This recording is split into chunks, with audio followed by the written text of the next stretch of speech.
malaria-infected individuals. This is a randomized controlled trial that we did in Challenge. Next slide.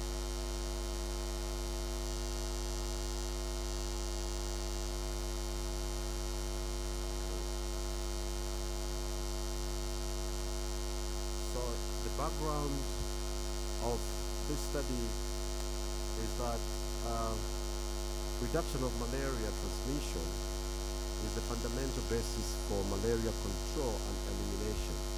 As you know, as a country, I think at one point we started driving towards malaria elimination, and the aim normally is to reduce the population incidence and prevalence of parasitemia of malaria.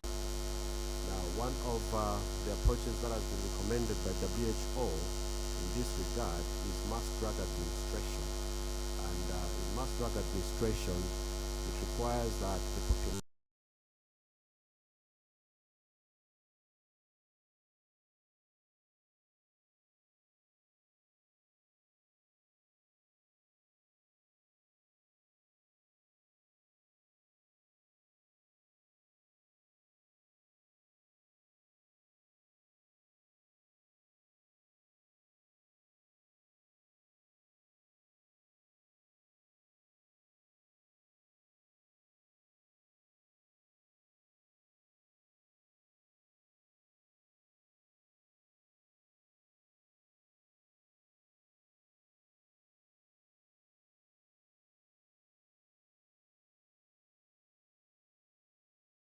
duration of treatment.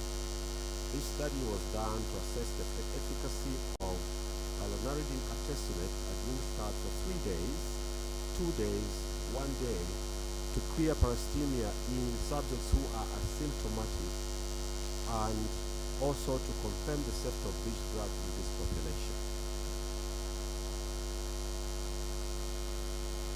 So this was a randomized open label exploratory study to determine the efficacy of different treatment regimens of hyaluronidine artesunate in asymptomatic carriers of the Plasmodium falciparum monoinfection. So we're only looking at those who had the Plasmodium falciparum. So the study was conducted between 2018 October and May 2019 in Chelenge, Luapula province. But it was also concurrently running in Basse in the Gambia. So the way it was set up was, first of all, our teams went into the community to look for people who may be interested in participating. So we did a pre-screening by running a hypersensitive or high-sensitive RDT, and those who were positive then moved on to be screened. Now the screening process involved us reading the slides because there had been set criteria for the parasite densities that we were looking at, and those who passed the screening were randomized in a 1-to-1-to-1, either to 3 days treatment, 2 days, or 1 day. And then we followed these participants for day 28 for us to be able to get the primary endpoint. But we also followed them up to day 63 to see how they were going to be.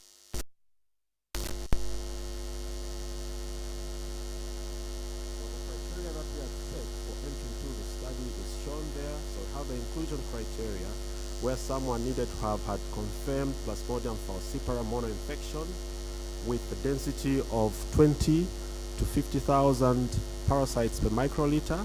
This was based on the staining using GEMSA, and then also absent at the time of enrollment, or indeed in the last 3 days before enrollment.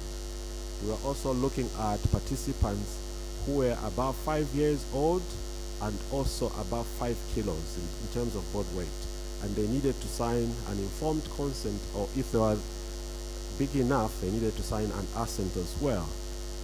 But participants were also required to have the ability to swallow oral medication, because these are tablets that we are giving them, and they were also expected to be willing to comply with study. Those participants who had the following were excluded. So if they had an HB of less than 7 grams per deciliter, they were excluded, or if they had taken any of those listed antimalarial with different half-lives, they were also excluded. And also, we excluded women who were pregnant, so we are also doing a pregnancy test as a baseline test. All those who were lactating were also excluded. And also, patients, or not, rather participants with clinical signs or symptoms of hepatic injury or non-severe diseases were excluded. So what was the objective of the study? So the main objective of the study was to assess the efficacy of each dosing regimen of pyrrolonitide artesunate administered, just like I said, for 3 days, 2 days, or 1 day in this population. And the primary endpoint was PCR-adjusted adequate parasitological response at day 28. We also had a couple of secondary objectives and endpoints which are listed there, where we are looking at efficacy endpoints on those various time points: day 7, day 14, 21, 35, and 42.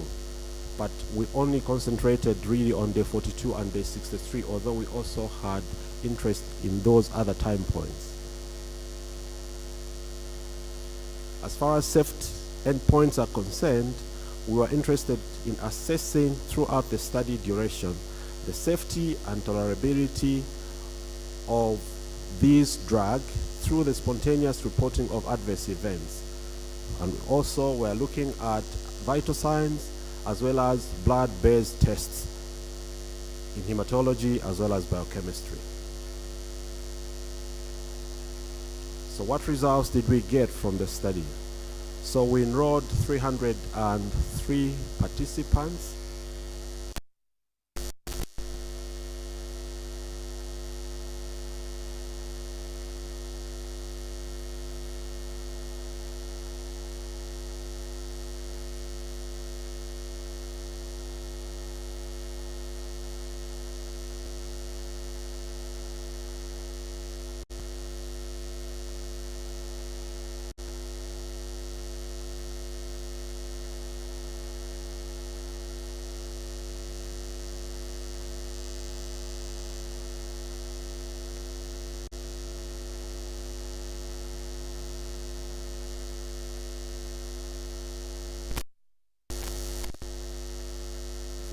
Percent were females, and we also have the age distribution that we get, the youngest having been 6 years old and the oldest was 64. Most of the participants were drawn from the age group 5 to less than 12, up to 12 years. You can see those stood at 47.9%. The baseline disease characteristics.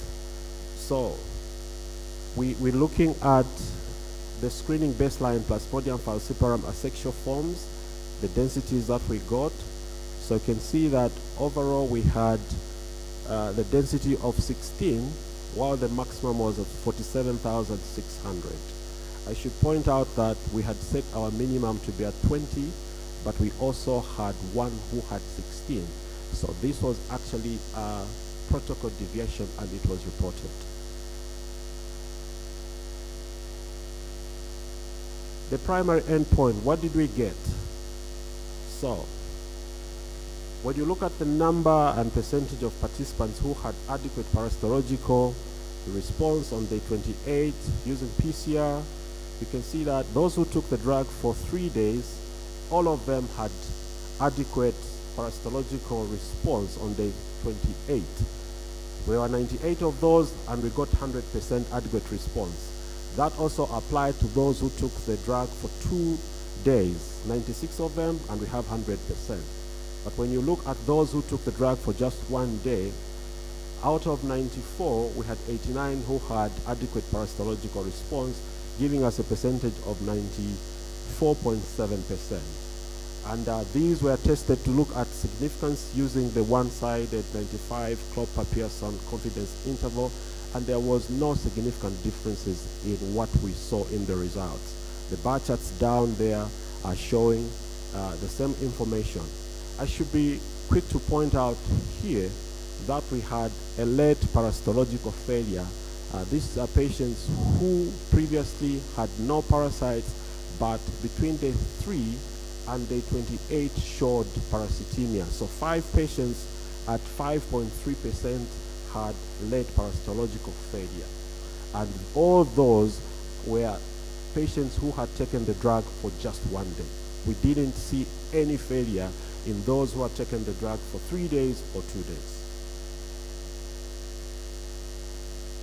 Then looking at results for adequate parasitological response now on day 42 and going up to day 63, you can see that when you look at the PCR adjusted adequate parasitological response, for those who took the drug for 3 days rather, 99% had APCR.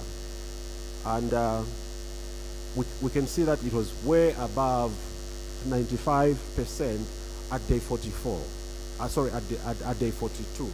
But as you move to day 63, you can see that there is a slight reduction in terms of protective efficacy of these drugs, because those who took the drug at day 1, when you followed them for 63 days, only about 89.1% were protected.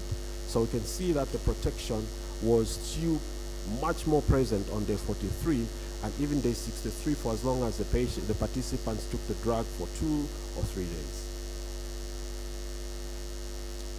When we look at the safety, so just like I mentioned, here we were looking at adverse events reported by the participants and also laboratory parameters.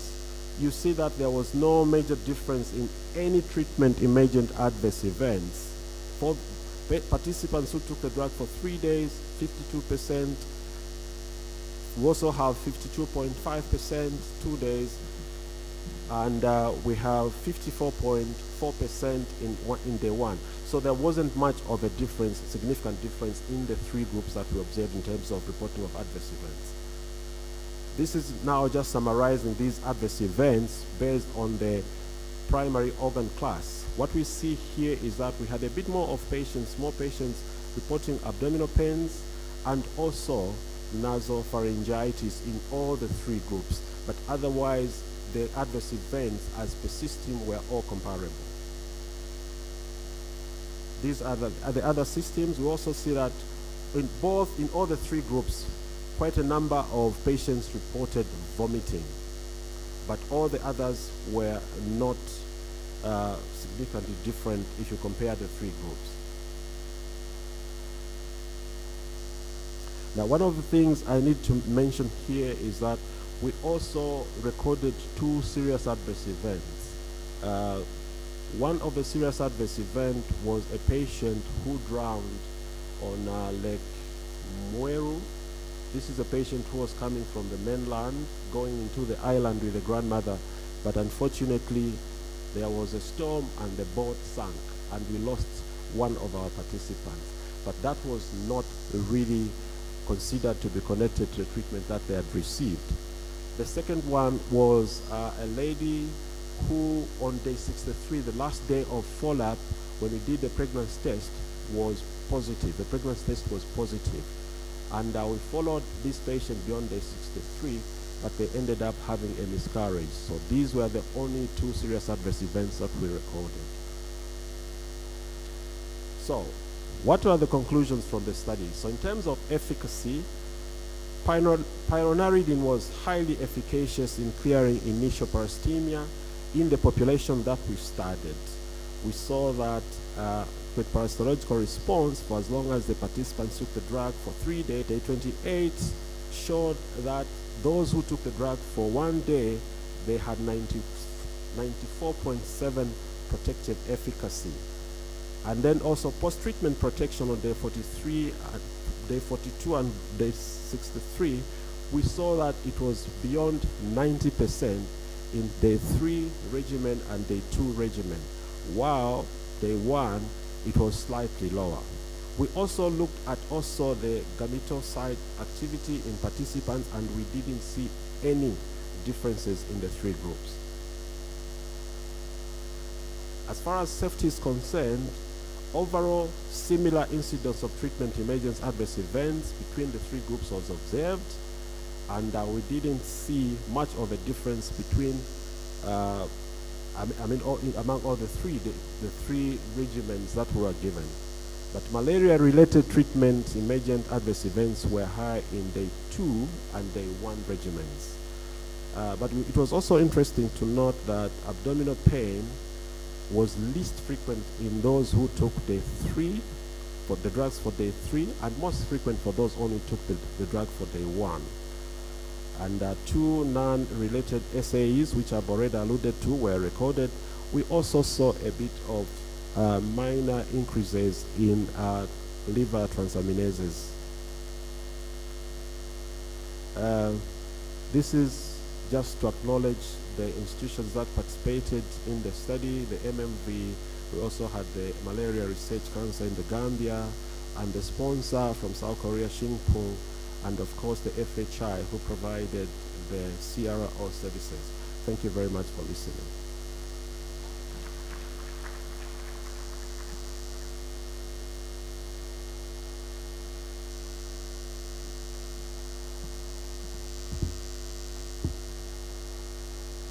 Thank you for that, Dr. Hachizovu. He was just giving us an update of a research that was discussing the efficacy, safety, and tolerability of hyaluronidine, did I say it right this time?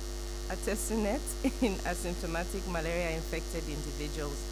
And this was a randomized controlled trial in which they administered treatment to 3 patient groups, some who completed the full 3-day course, then a 2-day course, and a 1-day course.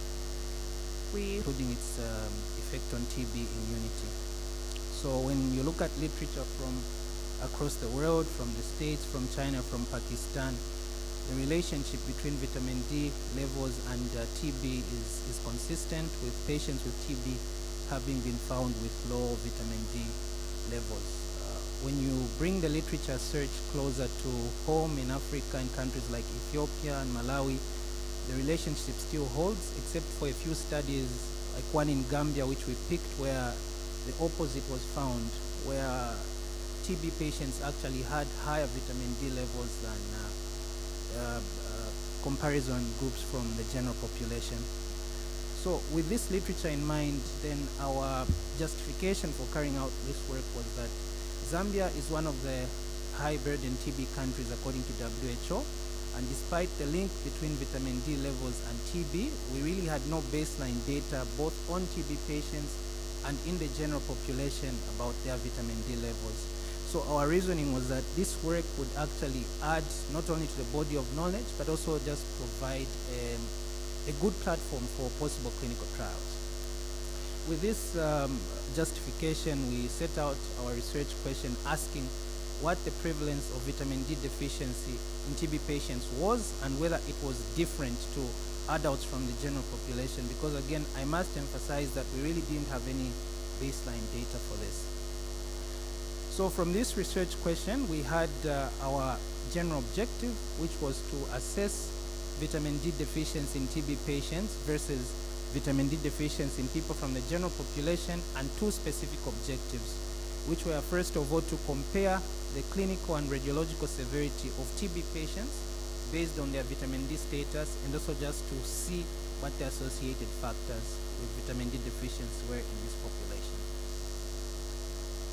So to meet these objectives, we set out a cross-section analytical study at 4 centers in Lusaka. So I must mention that our primary center was supposed to be UTH Adult Hospital, but because this work was being carried out when the COVID-19 pandemic hit, and we had a drastic drop in patients attending UTH, so we had to apply for protocol amendment where we were allowed to recruit from 3 other centers.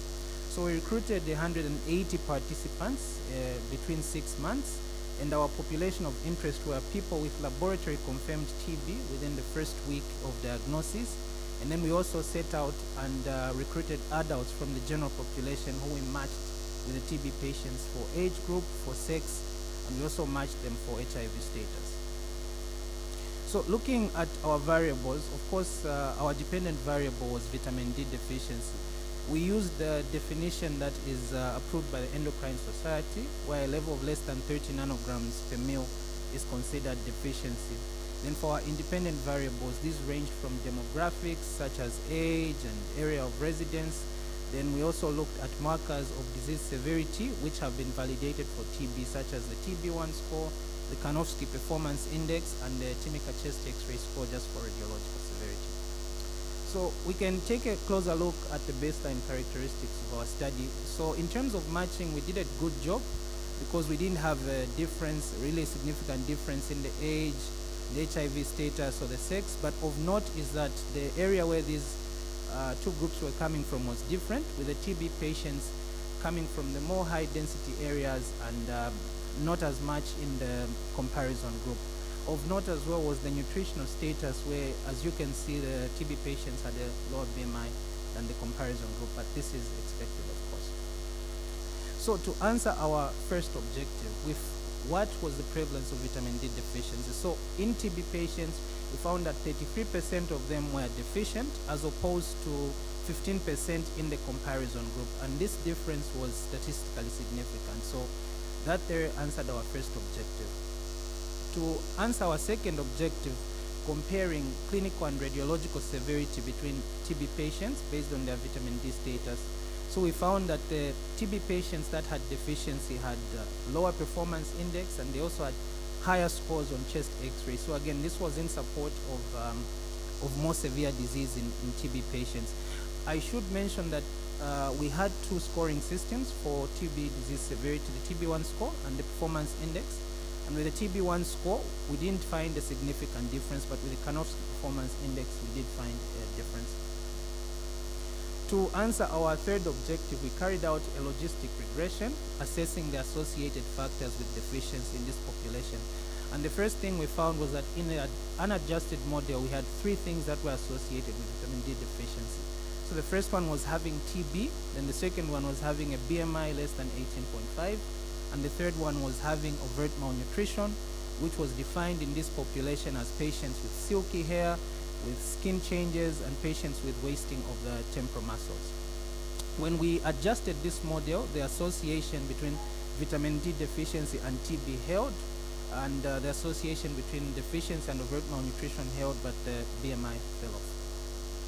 So what then are the discussion points from these findings? Well, our findings are consistent with literature from across the world linking deficiency to TB, but the numbers weren't exactly the same, and some of the reasons we postulate for this are that vitamin D is affected by different things such as climate, such as the diet of the population and culture, so these could account for these differences. In terms of the differences in our comparison group, in some of the studies that we quoted, a comparison group that was used was close contacts of the TB patients. We did not use those in our study because we were assessing active TB and not latent TB. So in terms of the associated factors, of course, the association with vitamin D and TB supported literature. Then the findings again of overt malnutrition and deficiency also were in tandem with literature from across the world. An interesting finding that we found was that when we compared the disease severity in our TB patients, those with deficiency and those without, the ones with deficiency tended to have more damage on X-ray, they tended to be much sicker, and we postulate that this is possibly due to a more damaging inflammatory response and immune dysregulation. Our study was not without its limitations, I should mention. So this is a cross-sectional study. I should mention that we are implying association and not causation. Then another noteworthy limitation is that we didn't match for socioeconomic status, and this is a proxy for access to nutrition, which could also have a link with vitamin D levels. And something that really we had no control over was that our recruitment of patients in the cold months of June and July 2020 was hampered because this was when we had the first COVID-19 pandemic. So we weren't able to properly assess the link between seasonality and vitamin D levels as has been done in other studies. So in conclusion, what we found was there was a significant difference in the prevalence of deficiency between the TB patients and matched adults from the general population without TB. And we also found that the associations with deficiency in this study population were having active TB and having overt malnutrition. And we found that deficiency in TB patients was associated with more severe disease. So our recommendations from this work is that, first of all, TB patients with undernutrition should be screened for deficiency and supplementation should be considered. And our other recommendation is that we need to carry out a larger and maybe longitudinal study where we look at effects of supplementation on TB patients and their close contacts just to assess for risks of TB in this population in Zambia. So these are my references and these are my acknowledgements. So I'd like especially to acknowledge my supervisors for this work, Dr. Patrick Lungu and Dr. Shabir Laki, and also my 3 research assistants. They were medical students at this time, but they're now doctors. That was me with them. So that's Dr. Aubrey Saili, Dr. Joshua Kapoma, and Martin Chomba. I'll end my presentation with this quote saying that the journey of 1,000 miles begins with one step. So we carried out this work at the start of the COVID-19 pandemic, and we weren't really sure whether we would meet our objectives, but it gives me great pleasure to present the finished work to you today. Thank you so much for listening.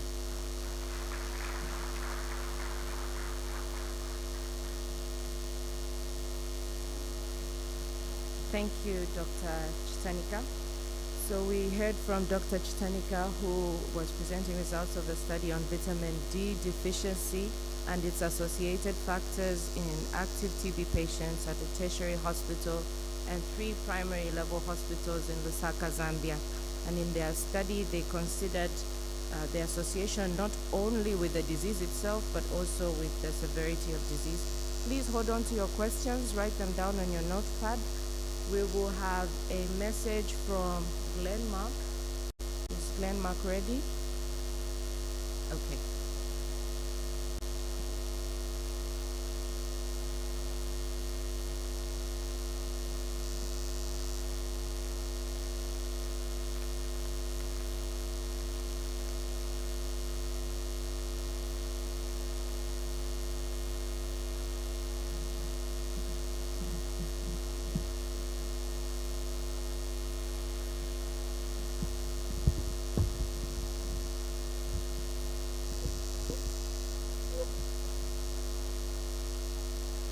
Good morning, everyone.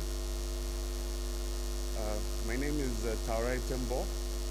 I'm a medical representative from Glenmark Pharmaceuticals. Today, we would like to welcome all the delegates at this year's ZMA conference.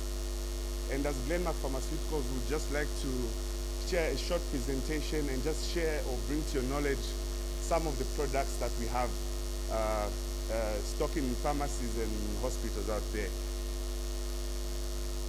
So just to introduce Glenmark Pharmaceuticals, Glenmark is present all over the world in at least over 80 countries, and we have over, here in Zambia we are stocking currently over 50 products, and as a pharmaceutical companies we've got a wide range of products with our leading product range in dermatology.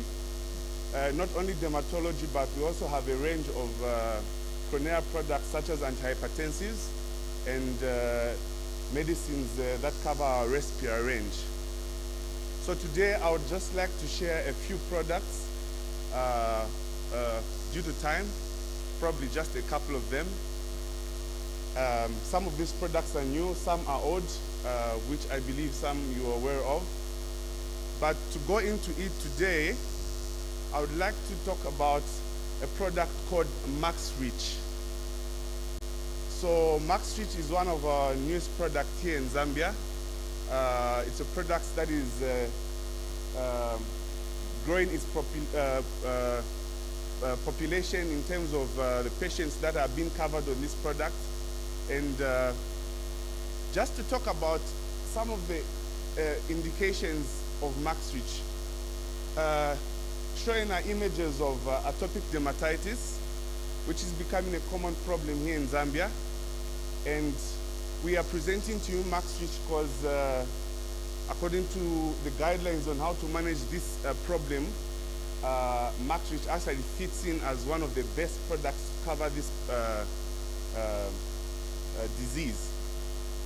So atopic dermatitis, like I mentioned, is affecting a lot of people here in Zambia as well, not only in Zambia but the rest of Africa and the world.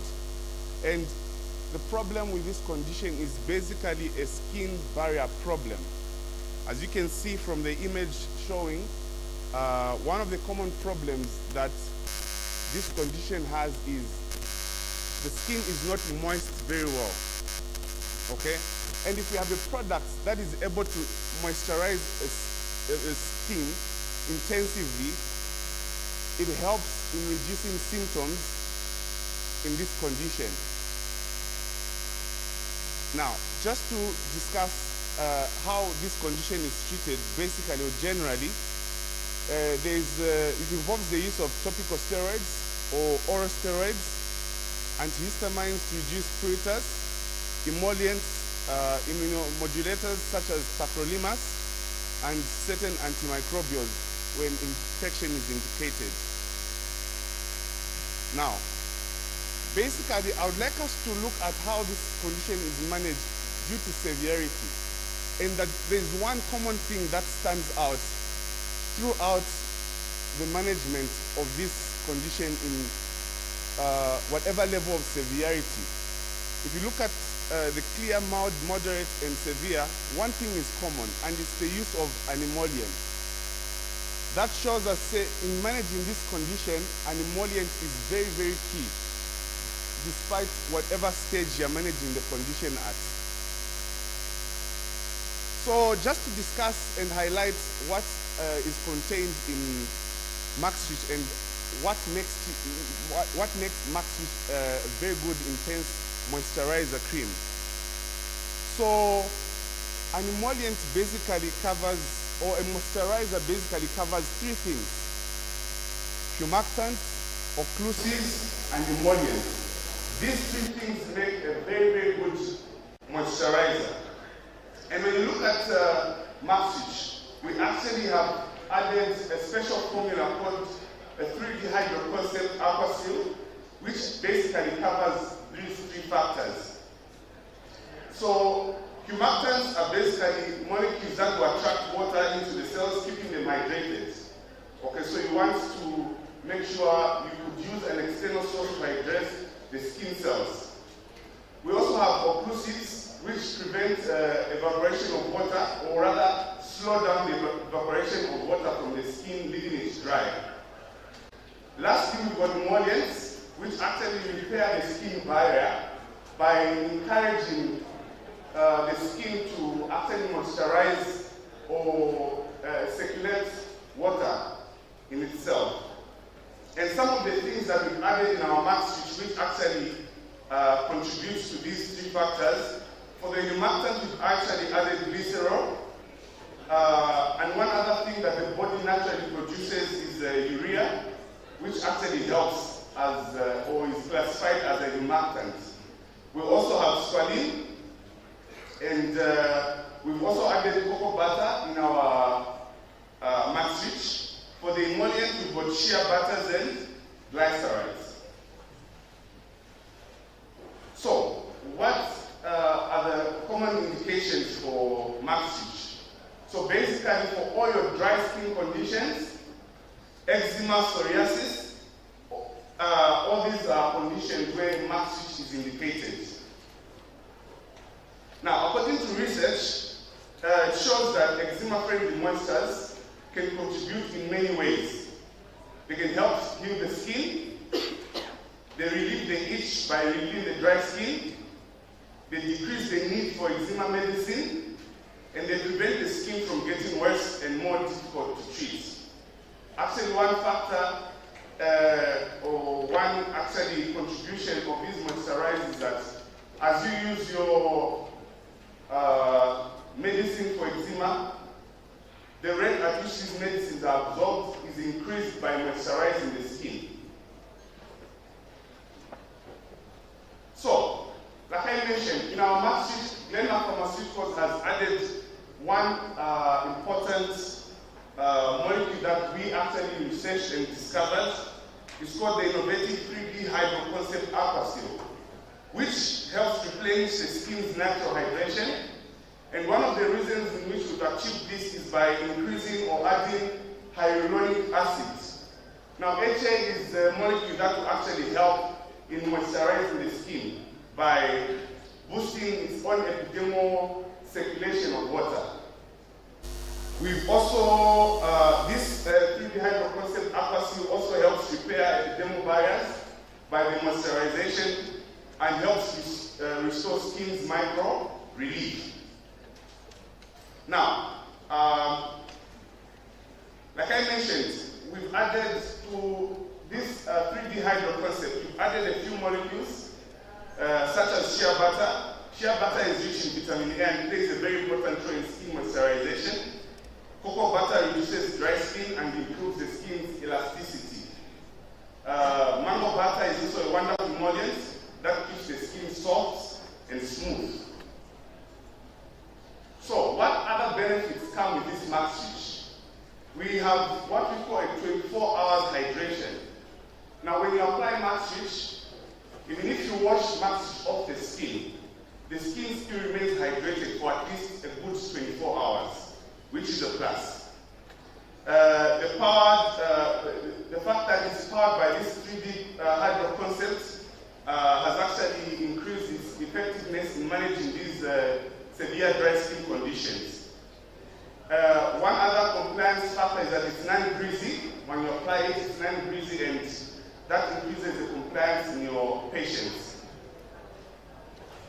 So one other thing that is highlighted that is used in the management of atopic dermatitis is a molecule called tacrolimus. And Glenmark Pharmaceuticals has a very good brand that is called Tacros, which is presented in two strengths. We've got 0.03%, commonly used in your pediatric patients. We also have 0.1%. There is what we call the sequential therapy that was posted or recommended by the American Academy of Dermatology. And in the management of the atopic dermatitis, there are 3 phases that they recommend in which you can manage and with what products. So just to summarize this table, there is an induction phase which involves the use of tacrolimus and a steroid. So you use tacrolimus in the morning and use a steroid in the evening for at least 2 weeks.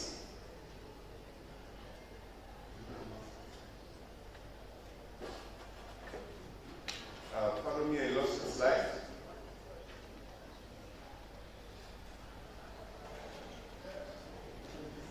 Is it you?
the induction phase, which lasts about 1 to 2 weeks, what is recommended is the use of tacrolimus, which is a topical non-calcineurin inhibitor, and it's steroid-free.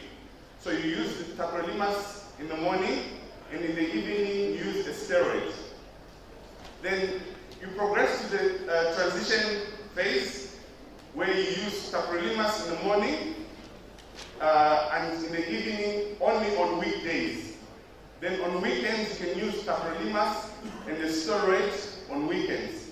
And this phase lasts about 3 to 4 weeks. And in the maintenance phase, you use tacrolimus in the morning and evening for about 5 to 6 weeks. After the 6th week, you now add an emollient to the tacrolimus. Now, like I mentioned, tacrolimus is indicated in moderate to severe atopic dermatitis, okay? And it's used in flared and maintenance phase of management of atopic dermatitis. How is it administered? You can administer it twice a day in continued lesion clearance. And because it's steroid-free, there is no limit as to how long you can use tacros. You can use it for over a year. All the side effects that you would get from a steroid are absent with this topical non-calcineurin inhibitor. And which steroid could we use in management of atopic dermatitis? Glenmark has got a very, very potent steroid called Powercot. Now, Powercot is clobetasol cream, 0.05%, which can be used, is one of the superior steroids in the class 2 category of steroids. And it offers anti-inflammatory actions, vasoconstrictive actions, antipruritic actions, and immunosuppressive actions. Even in the management of atopic dermatitis, it's actually recommended to use it with tacrolimus in the first and second phases. Now it's time for vitamin C. I would just like to, as I conclude, talk about last 2 products. Vitamin C, we have got a brand as Glenmark called Glen-C. Now I would just like to highlight 5 things that are special about this Glen-C. Number 1, it's got an excellent taste. Everybody loves something that tastes good. Secondly, it's got 0 calorie and 0 sugar. So this makes it very diabetic friendly. It's got a low sodium content as well, making it suitable for patients with hypertension as well. On top of that, we've got one special molecule that we've added to our antacid Realsa gel called simethicone. Now, because it's ascorbic acid and patients or people tend to take it every day, when taken over a long period of time, it tends to cause some GI symptoms or side effects, such as dyspepsia. Now, we've actually added a molecule that will actually counter those side effects called simethicone. So even your patients that have got hyperacidity or reflux disease actually would be comfortable taking this brand of vitamin C. I'm going to conclude just by sharing a short story. I hope you don't have Jordan in this place. So we've got Jordan who's celebrating their 45th birthday, and they're going to celebrate at a party with lots of food. Unfortunately, Mr. Jordan is celebrating. Okay. So unfortunately, after having, before a lot of food, Mr. Jordan presents with throat pain, nausea, bloating, restlessness, burping, heartburn, and stomach pain. What do we give to Mr. Jordan that actually makes him feel better? One magical product called Realsa gel. So Realsa gel is our antacid that contains 4 molecules. 2 antacids, simethicone, and 1 important molecule called DGL. Now, just to highlight DGL, it's a molecule that helps in ulcer healing and creates a coat in the mucosa and prevents further damage by the acid. I would love to share more, but due to time, I will end here. Thank you so much.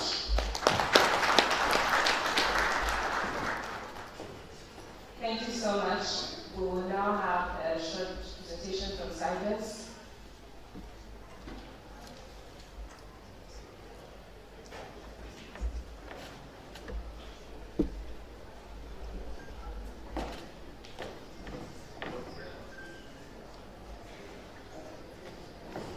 Good morning, colleagues. I'm really excited to be here amongst my peers, both senior, junior, and for my year of graduation. I'm also really excited to again collaborate with ZNA. We've had a very fruitful partnership. I know you think I'm here to talk about the science. I really wish I could talk about the science that we do at CITES, but I had colleagues yesterday and later on this morning who talk about our impactful work and the research that we're doing at CITES. So this morning, if I can have the slides come up, my name is Izukanji Sikasi. I'm the Chief Executive Officer at CITES, a position I've held since 2017. I'm here to market some of the work that we do at CITES, income generation work that we do through our central laboratories. I don't see my slides up.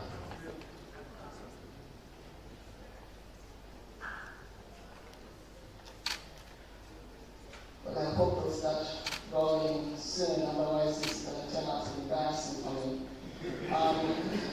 So to start with, CITES has been in operation since 2001, and we started off as a research organization, and over the years, our collaboration with the Zambian Ministry of Health has grown. Our mission really has been to support the Zambian government's public health priorities agenda by being able to undertake really impactful, groundbreaking, locally relevant research as well as programming.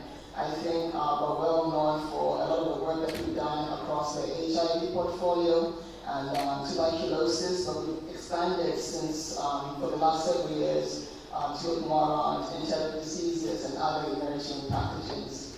Like I said, I'm really here to talk about the CITES central laboratories and the quality innovative services that we have for our communities. So we set up our laboratory services in response to supporting the research that we do. As you know, being able to take part in HIV vaccine trials, TB vaccine trials, or drug pharma trials, you need to have a reliable lab with quality services. Unfortunately, I'm having a hard time moving the slides. Others change them? Sabotage. Oh, okay, so they have been.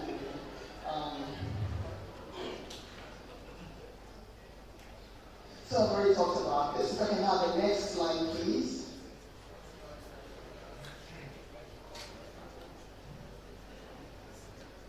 And this is not how we roll at CITES. We're really efficient and really good. And that's the job. So I'm notified that my slides are not working. So, like I said, I'm here to talk about our CITES central laboratories. And initially, we set up these labs to support the really important research that we're doing. You cannot undertake research without the support of quality labs, especially the type of research that we're doing. And with that, we discovered that we had excess capacity, and we could offload this excess capacity to our community. And our communities are really looking for good quality laboratory services. So if you can have the next slide, please. So this made us expand our services from the Kalinga clinic grounds and open up a collection center near UTH.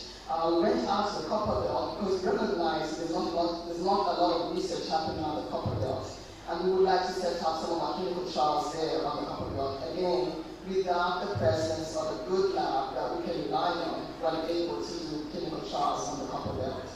And so we do have those two sites out, and I do hope that you'll be able to visit them soon.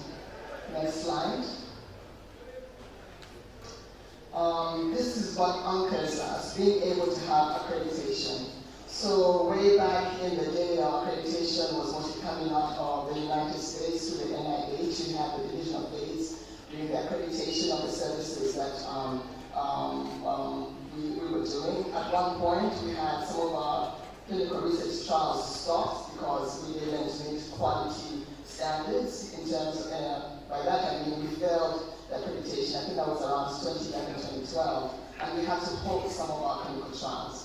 But since then, we've had really good management in the lab, and we stay on top of it, and all our accreditation has been running according to specification. We're really proud to be able to be the first laboratory, medical laboratory in the country to get ISO accreditation, and this was done from the SADC regional body that is laboratory accreditation. We've worked with the Ministry of Health to accredit 12 other public labs to support them to get this medical accreditation. And some of those labs are really doing well, that we've been able to maintain their accreditation. We are also NEMA accredited and registered and certified by the HPCZ, so I hope that my prof is paying attention and it doesn't ding us for anything, but we've been able to stay up to standard there. Next slide, please. So this is some of the impact of our lab. You can see we have a variety of ways in which we've been able to engage our community, being able to go across COVID-19 tests to HIV testing, viral loads testing. I think viral loads testing for HIV still remains pretty central and cardinal. There are various labs doing this, but it's important that the labs do it with proficiency and good quality. We have a lot of capacity. I talked about the research a little bit and some of the work that we've been doing with the Ministry of Health to get our accreditation. Next slide, please. So instead of me talking about what is there in the lab, we have a video. Unfortunately, we don't have professional communication services with insiders, so this is something that we pulled in our back room. So do bear with us if it's not up to the quality you expect. And chair, please, because there was a little bit of hesitancy and delays in the startup. So I will not keep the time because this short video is just about 10 minutes long. So do enjoy it. We welcome you to come to our labs to take a look and see what's there, and to send your patients and seek laboratory services which you are assured of really good quality laboratory tests. If you can have this video play, please.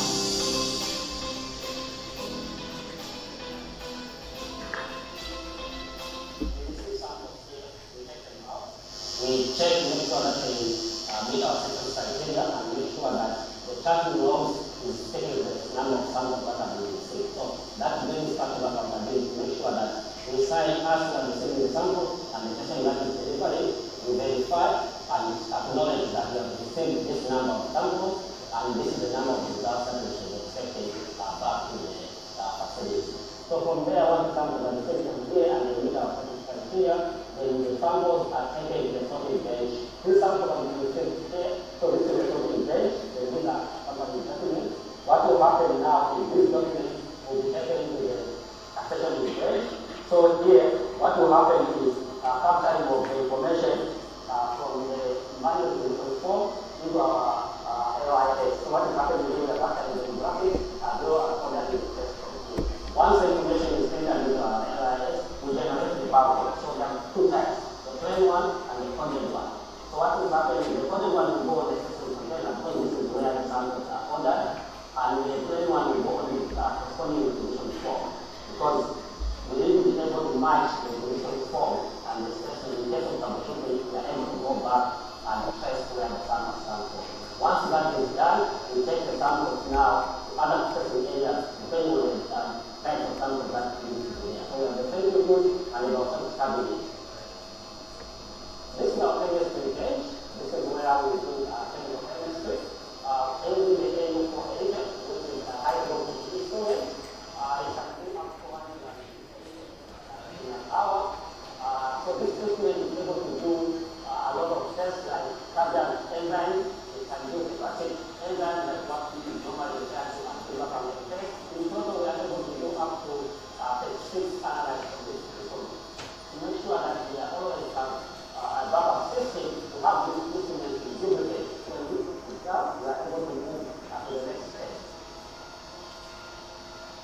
We also provide special payment space, so we are able to get quota access to.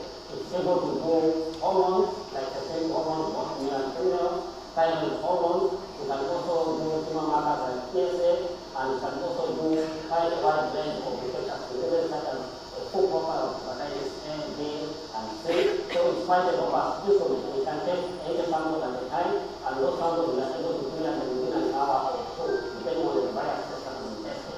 So it's able to produce the results starting from 15 minutes from the time that we got the test sample to about an hour. By then we have finished testing all the samples that we have done. So it's quite a robust instrument, very reliable. The results that we get from here, we can reproduce them on almost any other platform.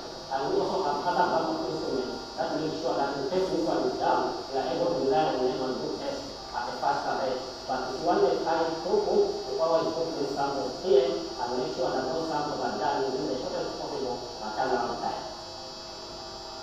This is our molecular equipment where we do HIV viral loans, HIV DNA, we can do hepatitis, we can also do HPV, and also SARS-CoV-2.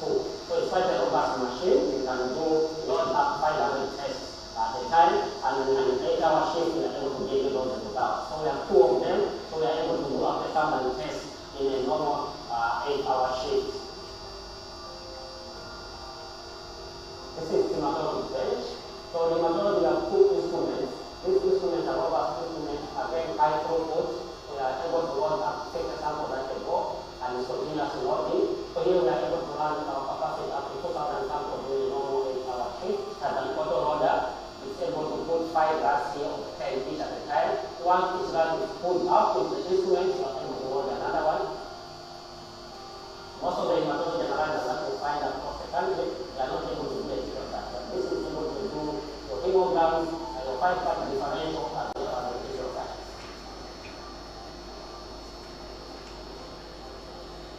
Here is the flow cytometry section. Here we do CD4 and CD8 as well as immunoactivation. So it's a 2-color instrument. We have this instrument in duplicate. We have another version of the instrument, which is the Aquas, which is also able to do CD4 and CD8, and it's able to give you up to 50 tests to 100 in a day. But this one is able to do up to 200 tests in a day. In here we do things for methodology. We have the DD600. This instrument is able to do culture. This is ID as well as that testing. So we are able to tell which guys are working in different methodologies. In addition to this one, we also do a normal traditional microbiology, where we do the culture test using different media, blood agar, Maconche, Lidon. So we have various media that we are able to do and give you the results and also give you the data stability of what drug is working and which one is not working.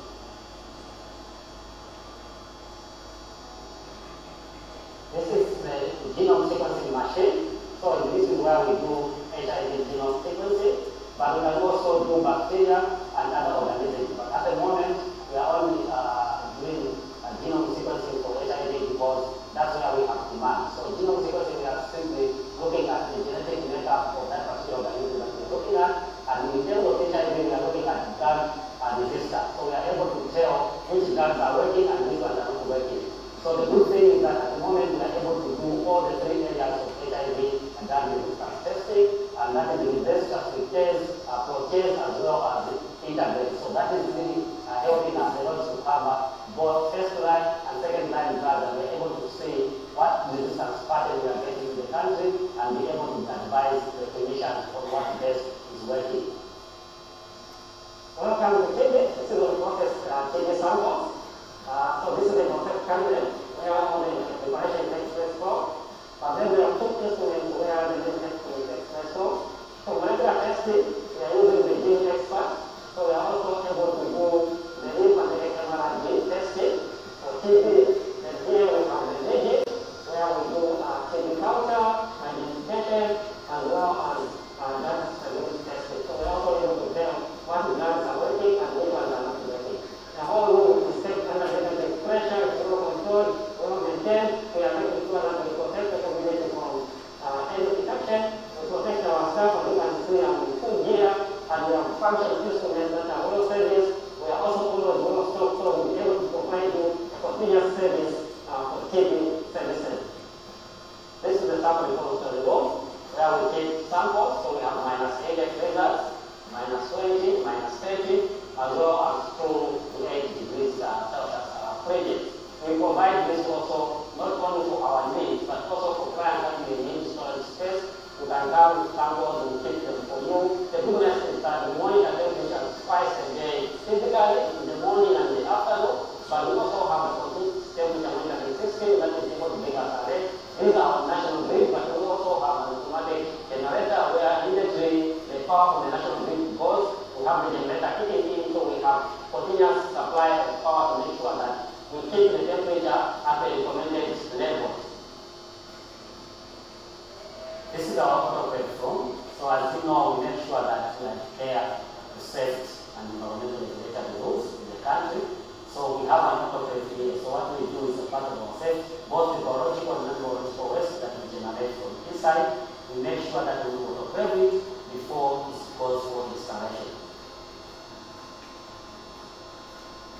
The kiosk is one of the technologies that we introduced about 2 years ago.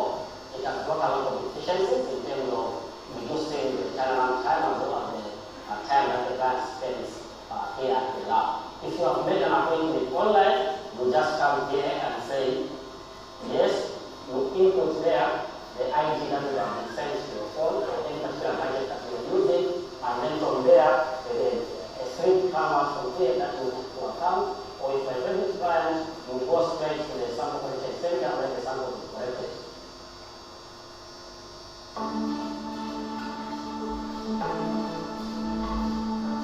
Outside the central laboratory, quality is our priority. We use internationally recognized expertise and innovation to assure you of our commitment to excellence. Our facilities in Lusaka and the Cocoa Belt have been adapted to meet the current climate changes and have the capacity and ability to meet your needs for patient testing, research, and general wellness. Our organization has grown and will be moving to a new site in December 2023, and our lab will continue to support its mission and vision. We therefore invite you to partner with us. Call us at 097-3500-606. Or you can email us at labqa@silence.org. So thank you very much for your attention. We would like to thank the Ministry of Health and all the partners that we worked with who've helped us to get where we are. We let you see the inside of our lab for you to know that we're truly a local organization that has grown with your support, and that all this testing is happening right here in our country, and there's no need to send these test samples out there. So for quality tested results, prompt services, please do reach out to the Silence team, and we'll be happy to work with you. Thank you again, once again, Zilene and to colleagues for the support over the years. Again.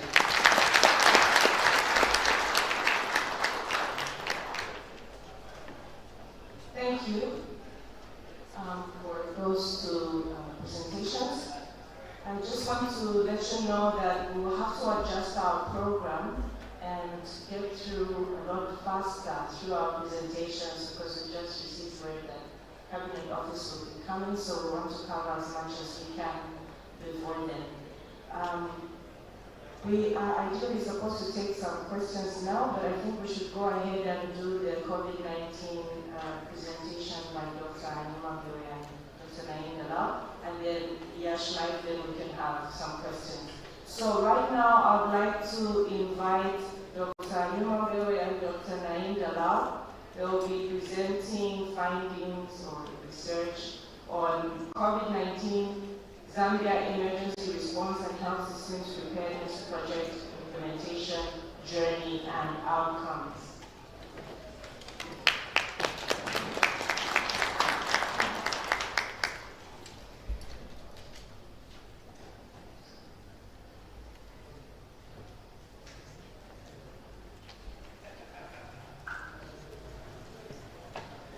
Good morning, everybody. It's such a pleasure to be here, and thank you very much to Zambia for organizing this. And as introduced, my name is Dr. Nima Mbewe. I'm an infectious diseases physician with ZNPHI. Dr. Naim will be joining us shortly, but I might as well get the presentation started. So this brief presentation is just going to walk you through what the Zambia Emergency Response and Health System Preparedness Project is all about. Essentially, it's what we call the COVID-19 project within the ZNPHI structures. But just as a reminder, the mandate of ZNPHI is the specialized arm of government. The team is responsible for providing public health security through a coordinated response of surveillance, preparedness response, and utilizing strong laboratory systems, strategic information. So the different circles are the different clusters that you see within the institution. Lab systems, information systems, preparedness and response, which is the cluster I belong to, surveillance and disease intelligence, of course public health research, and most importantly workforce development. So workforce development essentially will be extending beyond just ZNPHI. It's the different teams and programs in the different provinces. I believe every province does have a field epidemiology fellow, and so those do belong to the workforce development team. One of the common questions that we get asked is, how does ZNPHI fit into the Ministry of Health structures? I think early on there were certain questions like, are we trying to compete with them on it and things like that. But essentially, ZNPHI is a complement of the Ministry of Health. And our key roles are to help promote public health awareness, integrating emergency preparedness and response, particularly at the district and provincial levels. Health system strengthening, going beyond just emergency preparedness, but also using innovative techniques like telemedicine, diagnostics, different lab services. We're involved in stakeholder coordination beyond health, as well as looking at other non-infectious conditions that are actually pandemics of sorts, things like NCDs, which we saw commonly with COVID, injuries and mental health, as well as antimicrobial resistance, and overall looking at taking on a One Health approach to disease response. So really quickly, looking at the lessons that we learned from COVID-19, there were very many, not just as a program, but also I believe all of us had different experiences of COVID-19 as individuals, as facilities, as hospitals. I think these are the overarching themes that we've gotten from different conversations with different healthcare workers, different colors. In terms of the threats, I think the biggest threat that COVID showed us was the weakened logistic and supply chain systems. When there were different lockdowns in different countries, even as a country we got affected, and we are hopeful that going forward we'll be able to work with different pharmaceutical companies in here to produce some of the medication, some of the resources that we need for disease response. Another huge threat was that the forecasting that was done, especially early on during the pandemic, was not able to address some of the important aspects of disease response. For example, research capacity often, despite being forecasted, as limited, as well as the financial resources that were planned for. And I think the biggest challenge that we saw was the concentration of expertise, particularly in Lusaka and in our provincial centers. And so then that meant that there was an uneven distribution of healthcare services in subnational levels. But of course, even with COVID, there were several strengths that we learned as a program and as an institution. I think the biggest one was the engagement of partners across the levels of healthcare services, even partners that were not traditionally healthcare related came on board. So that was one of the hugest strengths. And then also the fact that decision making was made at a national level, and this included policy direction at national level, and this was then synchronized with the clinical case management. And then lastly was the incident management systems trainings that happened at national level, and then these then have been implemented at various levels of healthcare and are now being used with different pandemics and epidemics. Some of the biggest weaknesses that arose from the COVID-19 was poor delivery of essential health services. I think everybody was just talking about COVID. We stopped thinking about reproductive services, we stopped thinking about surgeries and other mental health services, for example. And this is something that the project hopes to deal with. Additionally, we had inefficient L&D systems in terms of numbers of patients. I think often you have districts would have to report patients on an Excel sheet. We are hopeful, or we are working on having COVID integrated into the HIMS system so that those can be done away with. And then there was also limited involvement of the community. Very early on during the pandemic, there were lots of rumors, there were lots of misconceptions, and if we had engaged the communities very early on, I think we would have had better outcomes in terms of vaccine uptake, etc. But not to paint a dull picture, there have been several opportunities that have arisen as a result of COVID. The first of which is the operationalization Health Emergency Operations Center, the FIOC as we know it, and this was first done at national level. During the course of this year, we'll have these public health emergency centers even in the provinces, and I think going into next year, we'll have these centers even at the sub-national and district levels. So a FIOC is essentially a command center when you have any disease outbreak. If you watch any of these movies like the NASA Control Center, but now we're looking at it in terms of public health security. And it's very important for coordination response even in the sub-national levels. Additionally, as a result of COVID, we've had expansion of laboratory services. There was the ZNPHI reference laboratory, and I think one of the capacities that has been developed due to COVID is that now we have in-country capacity to do genomic sequencing. And at the moment, there's only 5 labs, including the Siders lab, but this capacity we do hope will be extended into all the provinces. Other opportunities that have arisen due to COVID is the Africa CDC Regional Coordinating Center, which means Zambia now has an opportunity to be, by hosting this RCC for Africa CDC, we have an opportunity to be a center of excellence in our region. And then we also do have the pandemic preparedness fund. So some of the activities that you'll see going forward is the strengthening of essential health services. We'll be rehabilitating several neonatal ICUs in different parts of the country. The procurement of specialized neonatal ambulances. There's oxygen PSA systems for oxygen delivery. We're part of the National Oxygen Strategic Plan. There's also been procurement of diagnostic equipment that will be delivered across the country, including CT scans for ETH and Levy, including capacitating ICUs across the country. There will be boreholes, and all of this, yes, looks not really COVID related, but these are some of the essential services that we realized needed to be strengthened. Working with some of the other partners and teams within the institution, there was the launch of the One Health Strategic Plan. As you do know, One Health is a multi-sectoral collaborative response, understanding that health goes beyond just human health. We also need to collaborate with our partners in the animal sector as well as the environmental sector. And I think that the biggest threat that we saw was the rise of antimicrobial resistance across these sectors, and so this is something that we're working on.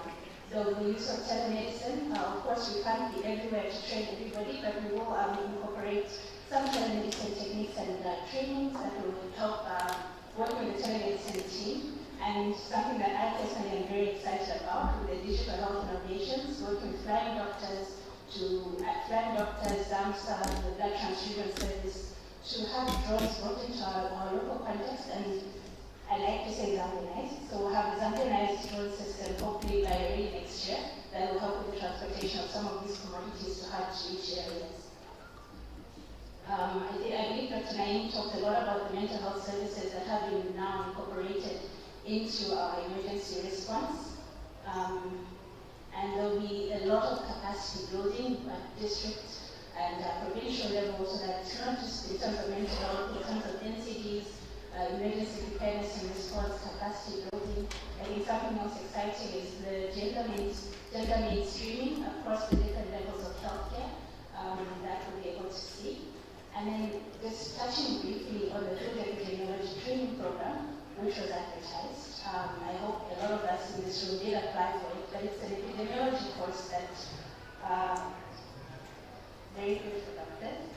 But I think because my time is up, I'll just quickly rush to the way forward. Just talk about the importance of implementation science. Like you can't implement all these different activities without generating research to be able to show how these different strategies work. And of utmost importance is the need for a multi-sectoral response and capacity building. And leadership needs to be done at all different levels of care, district, provincial, and then at the national level. So just closing it off nicely to say with all these lessons learned, I do believe that everybody in this room does have their own lessons learned.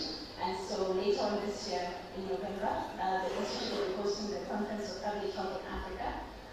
And so we're very hopeful that all of you will be applying for that. The deadline for abstract submission is 30th.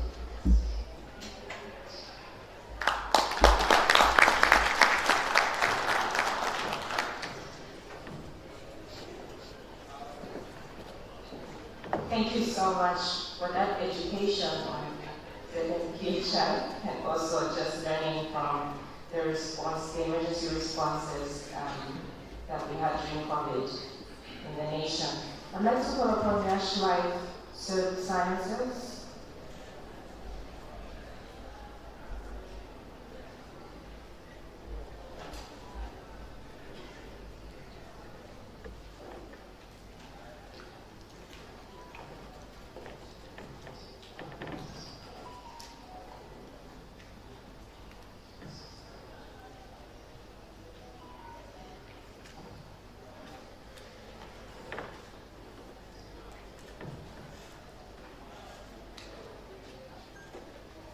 Good morning, everyone.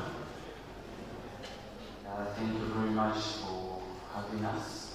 And as Yash Sciences, we are delighted to be or to work hand in hand with our ZMA to foster good health in the country. So, standing in front of you, I'm Dr. Mezika Simone, and I'm going to take you through the company profile, the products that we manufacture, and also our corporate social responsibility as Yash Sciences. So to start with, Yash Sciences is an integral hallmark corporation bound by its solemn duty of manufacturing quality and affordable medicines. So as Yash Sciences, we are committed to mitigate the suffering of the disadvantaged, meaning our products are very economical and they can be accessed by all. So we are manufacturing and delivering essential medicines of the highest quality to the community. And as Yash Sciences, our aim is to reach over the horizon with, of course, trusted vision, strategic insight, and also English proficiency, and that our services will expand to other parts of the world. So Yash Sciences do uphold the highest standard of honesty and integrity in everything it does. And the entrepreneurial acumen to business with singular cause, science for greater health, will propel Yash Sciences to greater magnitude in the field of pharmaceutical innovation through research and also development. So since its inception in August 2019, Yash Sciences has made a significant footprint in the local market with household brands such as Zyprexa, Trilene, Tricep, and a wide range of essential generic medicines. So to drive our innovation, we have a highly inspired and curious team of people, very imaginative, who are encouraged to bring a curriculum shift aimed at operational excellency to deliver quality medicines with love and care. So when you look at the state-of-art manufacturing plants, at this plant we have over 300 Zambians who are serving in different positions of the company. So we are proving to be one of the major quality employment generators in the industry, and the saga will continue with business, growth, and also demand. And our focus is central to the science of innovation and research, so we are eager to collaborate across scientific and geographic boundaries so that newer and breakthrough technologies are adopted to augment treatment costs.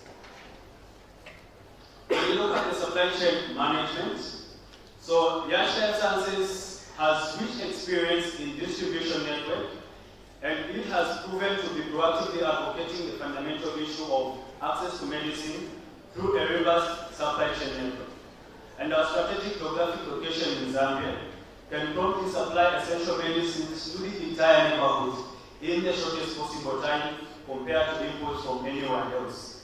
So the neighboring countries such as Angola, Namibia, Zimbabwe, Botswana, only a few to mention, they can receive all these essential medicines within the shortest possible time.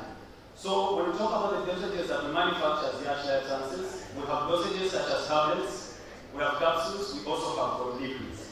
So we have 45 products which are already available in the market, and we have 20 plus products which are under registration. So for the products which we have available on the market, we have CPM, we have ASA 75 entire coated tablets, we have ASA 300, we have paracetamol and brufen. Those are a few that I can mention. Then for those that are under pipeline, we have different categories. We have antihistamines such as cetirizine, we have antihypertensives such as losartan, we have antidiabetics such as metformin, and also diuretics such as hydrochlorothiazide. So I will run you through the state-of-art manufacturing plants and the machineries that we have. So the first machinery we have is the blending machine. So this is the machine where all the ingredients are mixed, and this is the machine that makes sure that all the products that we manufacture have the texture that is required. Once that process is done, it goes into the tableting machine. So this is the machine that cuts the tablets into the right food sizes. Once that is done also, for the other products such as ASA 75, which needs to be coated, we have the tablet coating machine there. Then from there, it goes to the blister packing, and then once the tablets are made in that same order, they are kept in the warehouse where the quality control is done, and once approved, they are distributed or they are ready to be distributed to the community.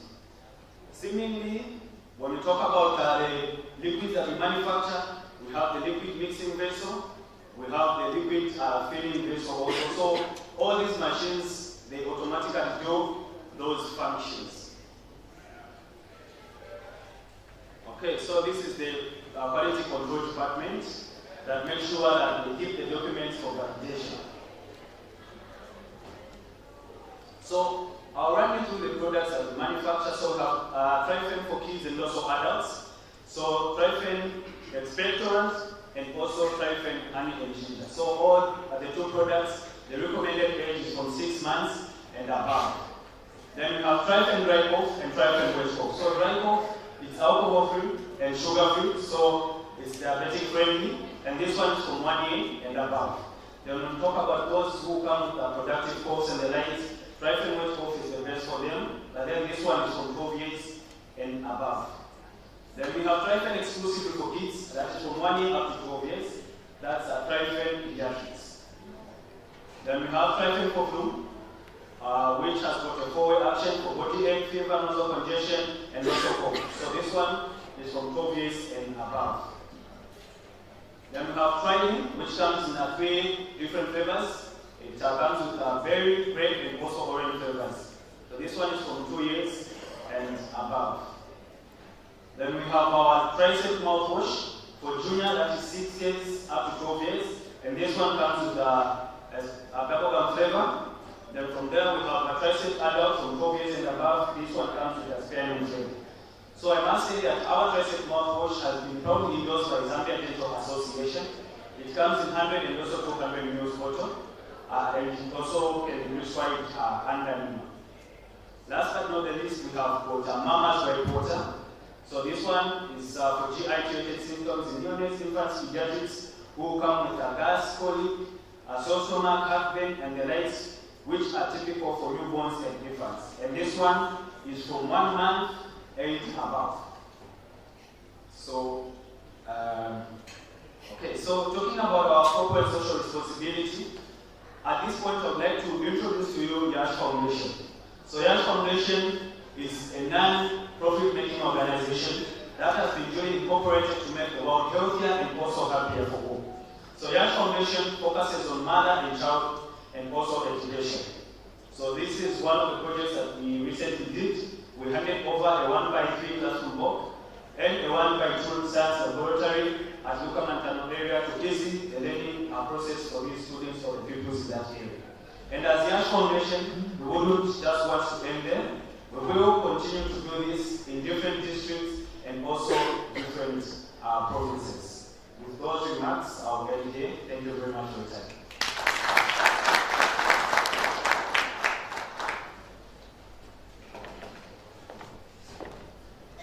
Thank you once again. So we will just take a few questions. We'll have 1 round of questions and just go over the titles of our presentations. We had Dr. Sebastian Hachizobu, who was speaking on the efficacy, safety, and tolerability of pyronidine artesunate in asymptomatic malaria-infected individuals, a randomized control trial. And then we also have Dr. Chikanika, who was speaking on the vitamin D deficiency and its associated factors in active TB patients at the tertiary hospital and 3 primary level hospitals in Lusaka, Zambia. And then we also have COVID-19 Zambia Emergency Response and Health Systems Preparedness Project Implementation Journey and Outcomes done by Dr. Numa Vera and Dr. Naim Jalal under ZNPHI. Is there a mic going on, or is this the... Okay, so we can have him and is someone at the end there, at the back, yes? That one at the back. And then we can also have him and then you there last. So those are the questions we'll take. Thank you. Thank you, Chair. My question goes to Dr. Hutchinson and Jonathan Sitan. I need to prefix my question by saying I'm not a medical ethics expert. I'm an orthopedic surgeon, and therefore therapeutics is not my strength.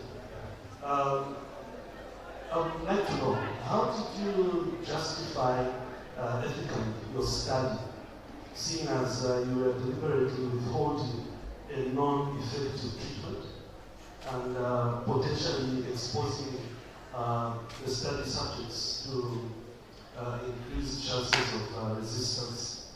I noticed also that in one of your arms of the study, you had 5 patients that go to get late parasitemia. How do we know that we didn't breed the resistance in these 5? And my last question, the last question is with regards to the adverse events. In one instance, you do tell us clearly that's the instance of the accident that the study did not think that was related to the study. You don't make that sweeping statement on the other adverse incidents that discouraged. You don't make that same statement that the study did not think it was related to the study. So now I'm wondering, did malaria play a role? Did your drugs play a role in that, or what was coming out? What arm of the study did that particular woman belong to? Thank you. Thank you. Dr. Hutchinson, is the question clear? Okay, we'll take one more before the other 2. Yes? Good morning. My name is Anton. Once again, my question goes to Dr. Sebastian. I think you said during the enrollment, the patients were symptomatic, and you later on provided information that some of the adverse responses included abdominal pain as well as vomiting. But the question is, how did you distinguish those symptoms coming from the drugs and not the symptomatology development of the interview? Thank you. Can you have the last 2? Good morning, Mario Muhuma. Thank you for the presentations. Mine will go to Cyrus because I think they're doing a really good job. When I think during the video it was said there's a web scheduler, so I decided to check it out. My question is very simple: is your web scheduler for appointments only limited to COVID-19? Because that's what I saw for scheduling appointments, so it's only limited to COVID-19. Or we can actually schedule for other tests as well. And if we can, how can we do this? Thank you. Thank you. Is that question here? Would you like to come to the front and do it? And then we can have the last question. Good morning. My name is Terence Chenga. My question is very thank you for the wonderful discussion.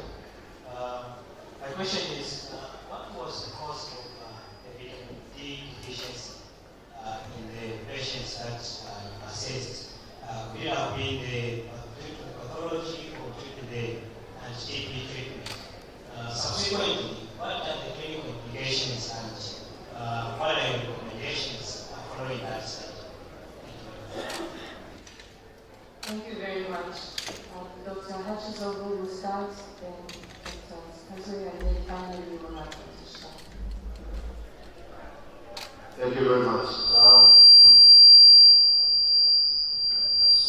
So the first question was asking the ethical issues around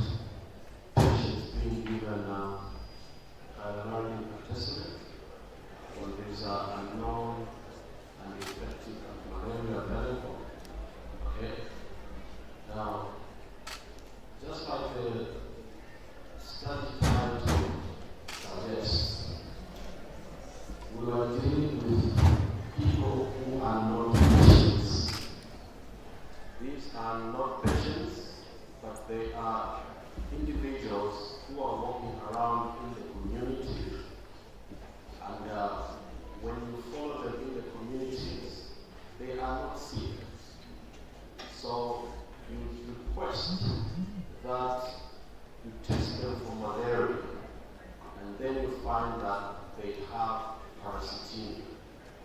Okay? So ordinarily, if these people were not tested, they would not be treated. But because you have followed the clinical community, and you done the test, and find that they have parasitemia, then you enroll them in the study. So ethics does not come in because these are not patients, and we are giving them a drug that is known to be effective in treating malaria as well. We just want to find out if giving this drug 1 day, 2 days, or 3 days is as effective in both arms. So ethics does not come in. And I also wish to report that this is a study that was approved by the local ethics committee at the Tropical Diseases Research Center, as well as the National Health and Safety Ethics Board. And the drug was also approved by the Zambia Medicine Regulation Authority. So all the ethical issues were addressed. And therefore, from our vantage point, I think it was ethically right for us to treat these patients with this drug. The second question that was asked was related to on the stress events that we recorded. So what I said was that in the assessment of the investigator, the patient who died of drowning on the lake Kweru, that event was not related to the study drug, not to the study. Okay, we did not think the attestment, the panoramic attestment that the patient took in our assessment was the cause of the death. Okay, when you are assessing serious event, you are supposed to assess whether this is directly related to this drug. Is there a possibility? Is it probable? So you are supposed to make that assessment. So in both cases, we did not think these essays were related to the study drug. Remember also for the lady who had been miscarried, this was at the end of day 63. But since it's a requirement that we did not know research of the drug to the fetus, we were still obliged to follow. In the assessment of the investigators, this event was not related to the study. The third question that was asked was distinguishing the vomiting that we reported among the adverse events from drug-induced versus one that may have been induced by malaria. Okay. Now, one of the inclusion criteria for these patients into the study was that they were not supposed to be symptomatic. Okay? So anything that happened after the signing of the informed consent is assumed to be an adverse event. And it's assumed to have happened because its participant is taking part in the study. So all the events that were recorded after someone signed an informed consent and therefore participated in the study was attributed to what they took in the study. Therefore, we reported all the vomiting because they were observed after the patient had been enrolled into the study. Therefore, all of them are not attributed to malaria because at the beginning of the study or at the time the patient was either informed consent or absent, they were absent. Thank you. We will now ask you to respond in less than a minute. Second goes to you. So very quickly, I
answering the question for causation would be a randomized trial or a longitudinal study. So this was a cross-sectional study. It was simply a peek into the situation at the time. So the study was not designed to answer that question. And the second one, which is also a brilliant question, are the clinical implications. So obviously, these findings, I think, create a very, very nice opportunity for a lot of things that we can do. So the first thing is that, so there's clearly a group of TB patients that are undernourished. And so these patients are at risk of adverse outcomes. So the clinical implications of this study are really bad. So the first thing is they will help us to set apart a group of patients who we would consider for supplementation.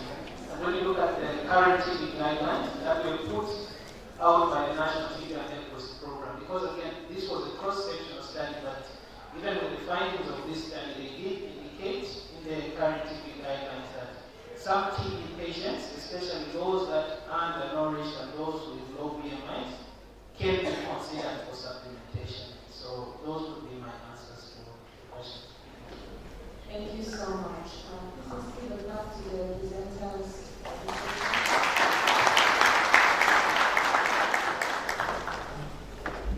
We are now getting into the next part of our presentations, and the focus is on the impact of climate change on health service delivery. As you know, this is an important aspect for us as well, even as we think about how we can deal with conservation and saving our planet, even as we deal with health as well. So our first presenter is Dr. Kevin Simba, and he will be talking about knowledge and perceptions about the health impact of climate change among healthcare workers. I personally think we should have done a little survey here to find out just how much we know about that.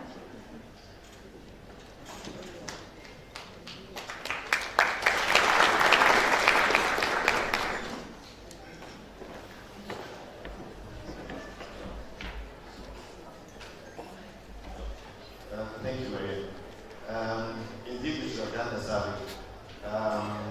Just survey, I think most people expect to hear a lot of science. There will be no cycle from P450 in this survey, but all years in this presentation.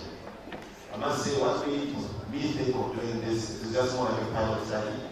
And this came up from my work because all of a sudden I was told to come up with how the programs I'm running can manage or mitigate climate change. And I was like, wow, what does the TV go to do with climate change? And from there, so maybe let me try and find out what healthcare workers know about climate change and its impact as we get on. So I did a survey from staff from 3 district level hospitals in Lusaka. So basically it was a study to know about the knowledge, perceptions about the health impact on climate change among healthcare workers.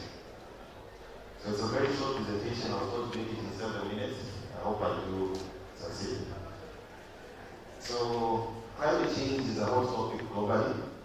And I must say, the first time I heard about climate change, we were talking about sea levels rising and no impact about it towards health or even just economic tourism.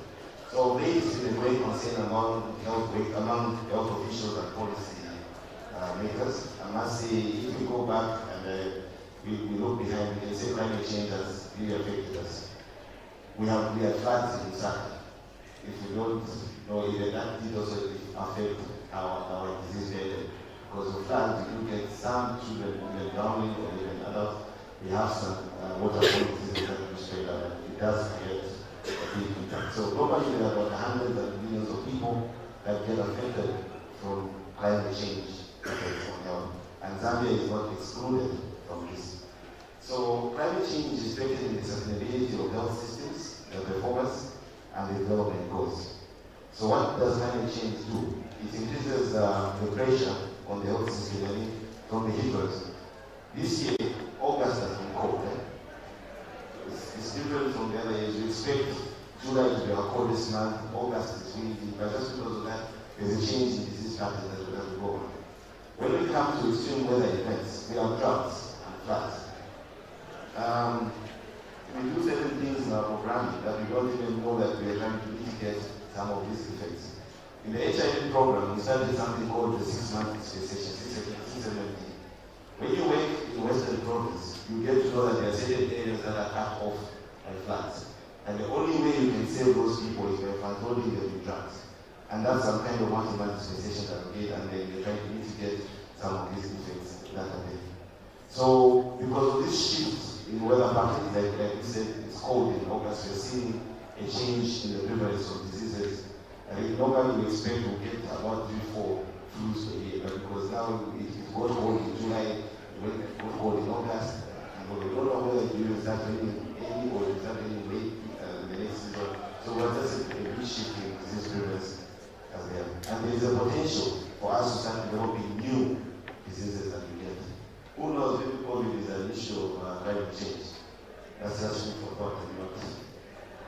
So the objective of my little research that we did was just to assess the knowledge of healthcare workers and understanding of the perceptions about the impact of climate change on the health system, on the health at district level facility.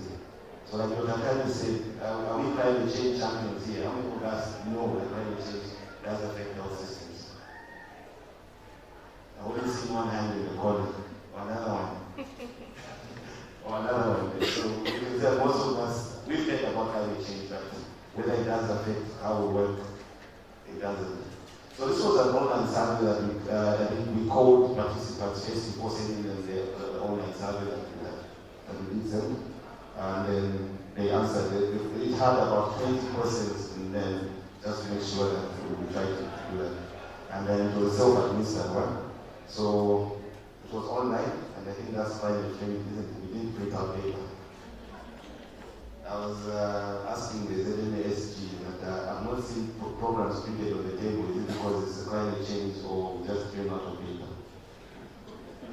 So, because normally you have the programs on the table, and after we walk out, we keep them on the table and do nothing with them. But at least they were sent out on various WhatsApp groups, we can use them and refer to them when we need them. And if we don't, we just delete them. Okay. So, there were about 106 participants that did respond to this survey, of which 44% were male, 56% were female. And in terms of clinical, there was a more bias, there were more clinical staff that did participate, about 72%, and only 8% were non-clinical staff. This would include the environmental health technicians and others. So what we do note is that at least the knowledge level was there. About 81.2% of our healthcare workers knew about climate change and its consequences. But the challenge was that they didn't know how their work affects the climate change. At least they heard about climate change, that was a good class. And then you could see that it ranged about 71% in the non-clinical staff and about 82% in the clinical staff. And you could see that most of these staff knew about climate change, got it through electronic media. So we put all those TVs, news, WhatsApp, and everything as electronic media that they did get this, and right there just reading a hard copy. So I think we're seeing that electronic media is a way we communicate with these people as we try to mitigate the use of paper. Like I said, most of the healthcare workers felt that they did not have sufficient knowledge to fully understand the public health impacts of climate change. Okay. So again, it came out that healthcare workers who knew about climate change were more likely to perceive it as a serious health threat than those who were unaware about these impacts of climate change. For instance, the environmental health technicians knew that about the threats of climate change because they do this every now and then. When they're doing it, they just pray, they know about it. The nutritionists knew about the dangers of malnutrition because of flooding. They're able to droughts. So because of droughts, you end up with food insecurity, and therefore there's malnutrition. So nutritionists were able to know about that impact. Unfortunately for the clinicians, most of them knew that they described the 670 by things related to being a mitigating factor for climate change. So for instance, for 670, when you prescribe 670, it can even be taken further to hypertensive patients. I've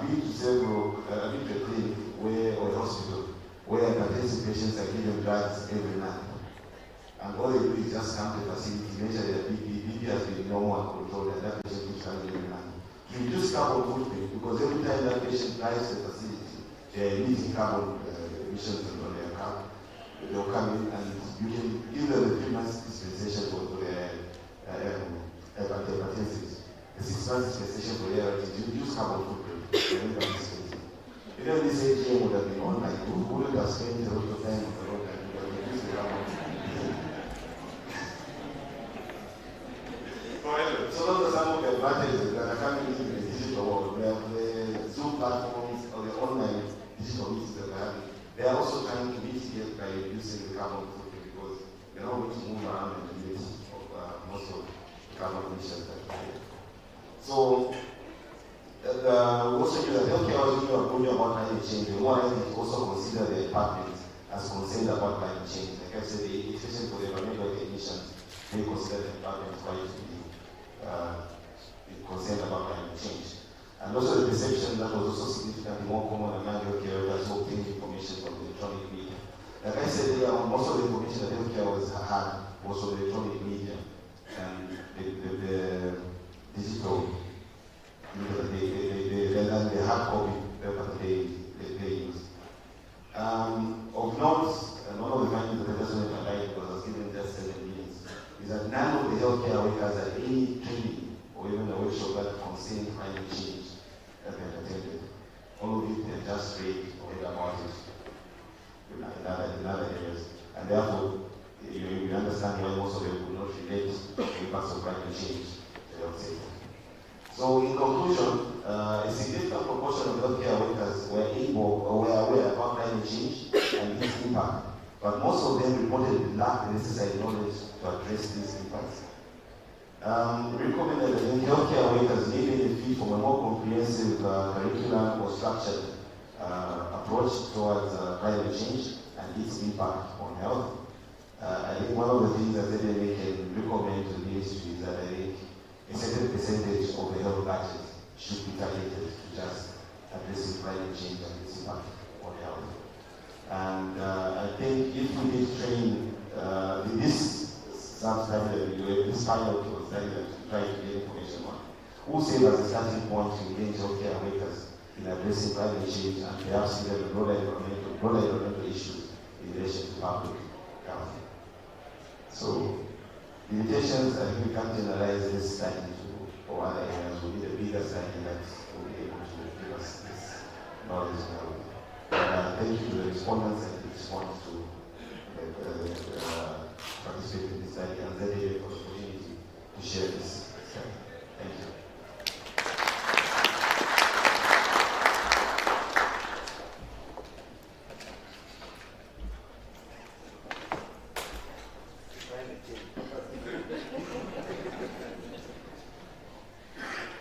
Thank you so much.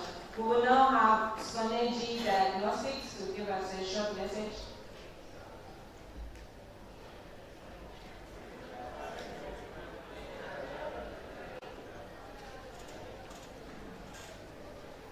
Soneji Diagnostics.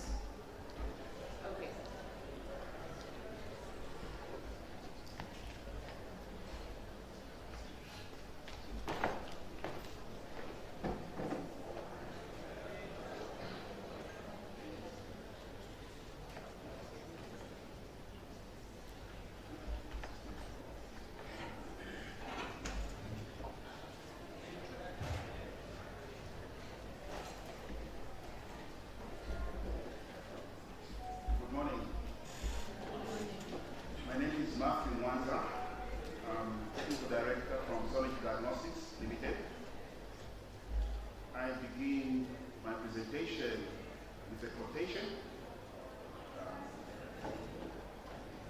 The gentleman who first European to see the falls, which is just nearby here, the Victoria Falls.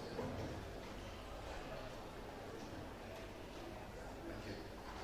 And he said, if you have men who will only come if they know there is a good road, I don't want them. I want men who will come if there's no road at all. This is somebody who is willing to explore and find out what is out there.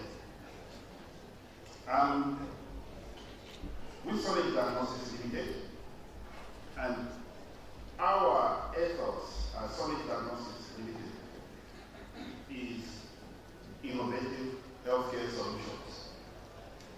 like to provide innovative healthcare solutions.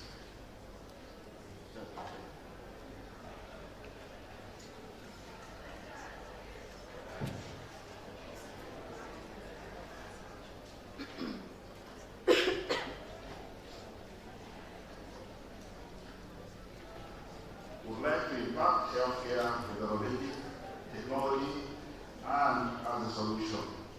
And because of that, we look out for challenges and gaps. When we see a gap, we go in, research, do a baseline, find out whether these needs are genuine or apparent.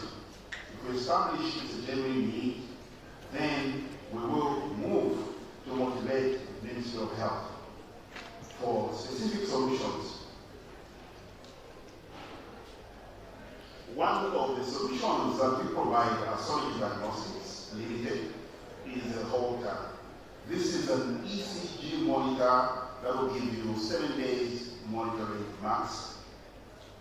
It has got a battery life of 14 days, and it is able to withstand environmental conditions. Dr. Zimba was talking about the climate change. The patient doesn't need to drive to Lusaka to get the Holter. The patient can access the Holter wherever they are and move with it. The biggest challenge that you find with resting ECG is that the patient is resting. So sometimes the arrhythmias are not happening when the patient is resting. The arrhythmias are happening when the patient is doing their normal duties. If we are able to pick the arrhythmia when it happens, it helps us address the problem for that particular patient. So Solid provides this service. It's a service that we are providing. The Holters remain ours. We will provide the service to you. We will have a cardiologist interpret the ECG and give you, the physician, the result which you can work with to help your patient. Soon to be piloted is the Bitam Musperio. This is basically for sleep apnea. It will be home-based sleep apnea monitoring. Again, Dr. Zimba, we agree with you. No carbon footprint. The patient can be monitored from home and repeat the information, analyze, and be able now to give the clinician to take a decision and help the patient. This as well is made by Bitam, the same company from Finland that makes the Holter. Then lastly, from Bitam, we have the EEG monitoring system. Again, as you can see from the patient, we don't have so many cables running around. You're doing EEG, you have so many cables, like a cyborg or a science fiction movie where this patient is half human, half person, or half machine. In this particular case, when we're monitoring the patient, it will take us a few days, but the patient will not be inconvenienced by cables. This will be piloted soon. We'll be advising how we can proceed as a company. With the government pushing to have so many maternity wings around the country, there will be challenges that will come up, whether we like it or not.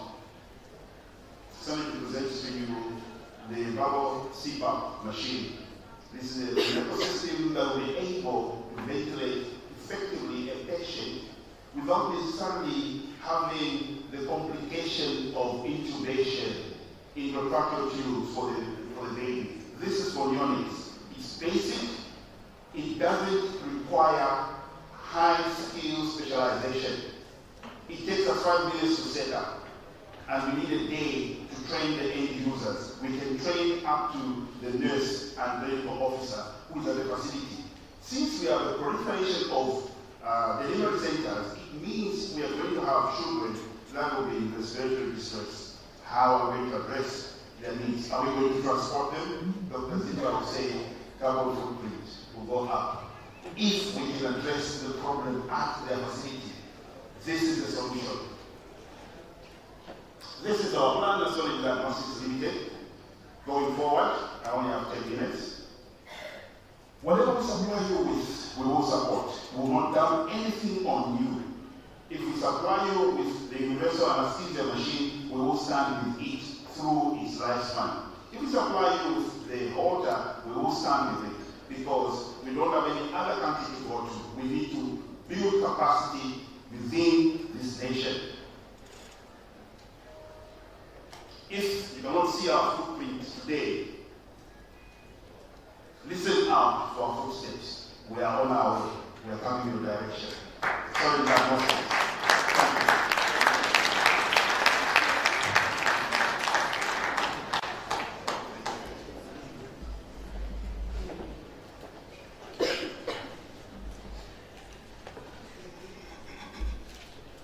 Of course, I'm very happy with this time keeping. I'm not sure if it has anything to do with the diagnostics, but thank you very much. We will now have Carol Mufana, who will be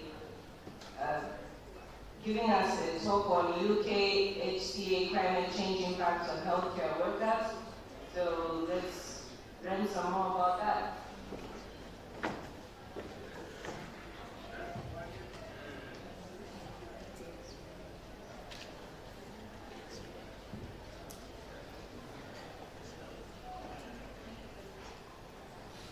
Good morning, everybody. My name is Carol Mufana, and I'm going to be talking to you generally about climate change and health and how it impacts healthcare workers, as well as ways that we can encourage resilience. Just a small introduction of me. I work for UK Health Security Agency. So UK Health Security Agency is the ZNPHI equivalent of the British government, and I'm currently the acting country lead for Zambia. So we have a number of countries that we're working in, and our primary work really is strengthening international health regulations implementation. So thank you very much to ZNPHI for the opportunity to speak. And as part of my background, I have a Bachelor of Science in Environment and Natural Resources Management. So I'm hoping to give you a crash course on climate change today. And at master's level, I have a qualification in public health management. So I'll go through an introduction to the concepts of climate change and how climate change affects human health. Really, my presentation is going to be very complementary to the one that Dr. Zimmerman gave. And then I'll also go through a health worker resilience toolkit that I came across as I was researching for this presentation. So what is climate? So the weather conditions that prevail in an area over a long period of time, that is climate. And the amount of time that we're talking about here is about 30 years. So weather can change from hour to hour, but climate is now an accumulation of that change over time. So the weather is the state of the atmosphere at a particular place and time as regards heat, cloudiness, dryness, sunshine, wind, rain, etc. And meteorology is a branch of science that is concerned with the processes and the phenomena of the atmosphere, especially as a means of forecasting the weather. And then periodically we'll hear of El Nino. Okay, so El Nino is a natural phenomenon where the ocean temperatures rise, especially in some parts of the Pacific Ocean. So I talked about climate change being long-term shifts in temperature and weather patterns. So since the 1800s, we've seen the human activity, some of which Dr. Simba talked about, like the carbon emissions that come from vehicles and deforestation and things like that, have contributed to rising temperatures, mainly due to some of those activities that I've talked about. So when you burn fuels, you emit greenhouse gases, okay, and then you almost create a blanket around the earth, and the sun's heat is trapped and contributes now to rising temperature. So some of the greenhouse gases that we're talking about here is carbon dioxide that comes from trees when we cut them down. comes from gas or fuel from the vehicles as well as the airplanes. It comes from heating coal. You know, some countries depend very heavily on coal as part of their energy. And then methane is also one of the greenhouse gases and comes from landfill emissions. It also comes from waste from cows. So what is the difference between global warming and climate change? So global warming, this is the gradual increase of the Earth's surface temperature, okay? While climate change is the long-term change in global weather patterns. So here you see that there are a couple of impacts of climate change. On the top left, there is a glacier that is falling. Sorry. The glacier and my pointer have fallen at the same time. Can you read? Thank you very much, Anya. So that glacier is really a sheet of ice that has melted and is falling into the sea. That glacier will ultimately lead to increased sea levels. And then in the middle there you see a cyclone or a storm. And later on I'll talk about a storm that is actually live as we speak in America now. And then we see some bushfires, we see a lot of heat, we see a lot of some floods there, we see some failed crops at the bottom there, that all are a result of climate change. Okay, so just bringing it back home. In July of 2023, this year, El Nino was declared. So this is the year where we actually have El Nino happen. And you see that in a normal year, when there is no El Nino, there are certain patterns of wind that move the heat to the ocean, okay?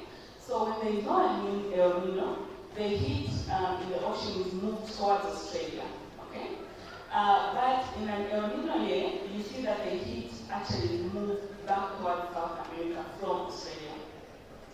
And if you look at the map, which is on the right side, you see that El Nino causes certain areas of the world to be wetter than normal, and certain areas to be drier than normal.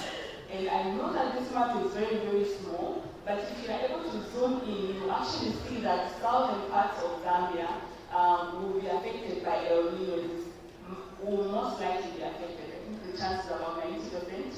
So it will most likely be affected by dryness.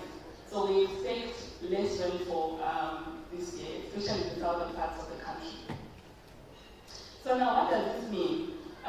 Less rainfall means food insecurity, and this might lead to malnutrition. We have livestock deaths if there is less rainfall. And then we also have lower dam water levels, and we know what this means because we depend quite heavily on water for electricity as a country. Okay?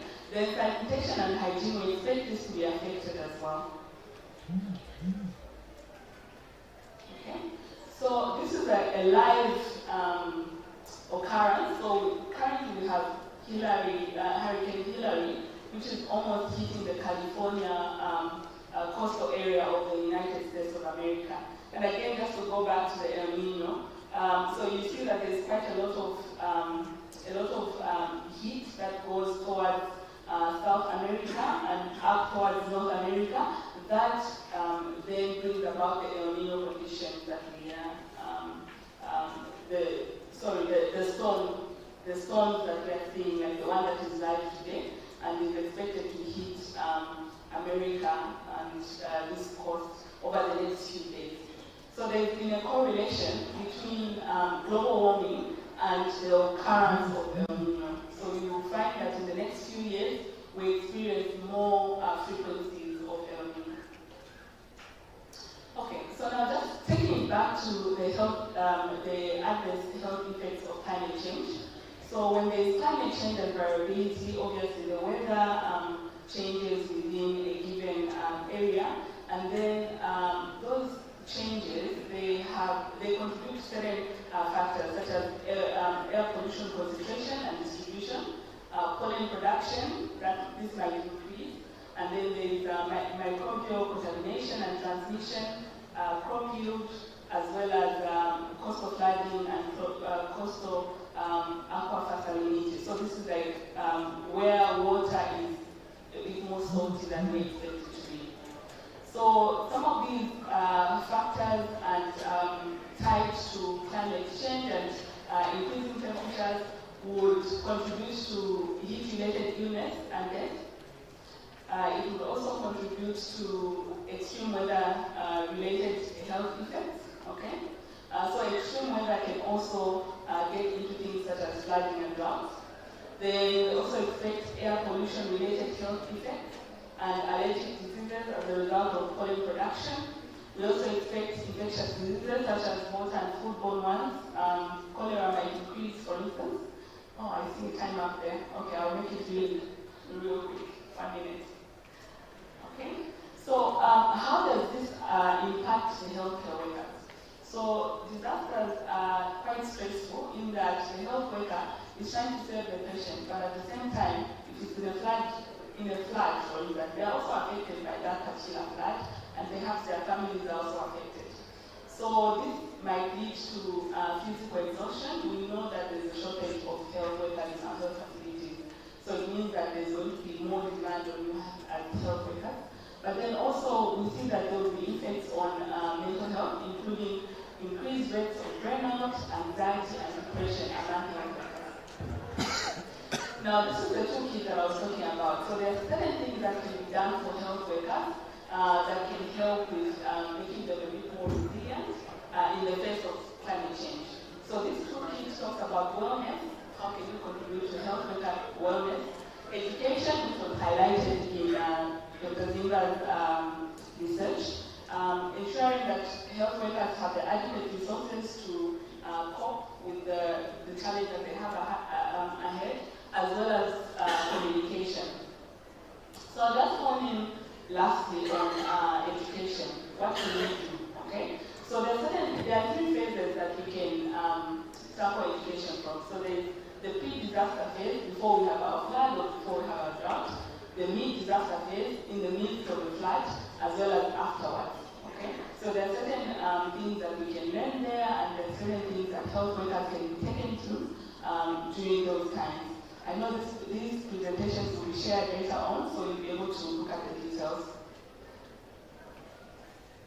So these are the information sources that fed into this presentation. And then lastly but not least, just to thank you sincerely for your attention and say that it's been a pleasure talking to you today. Thank you.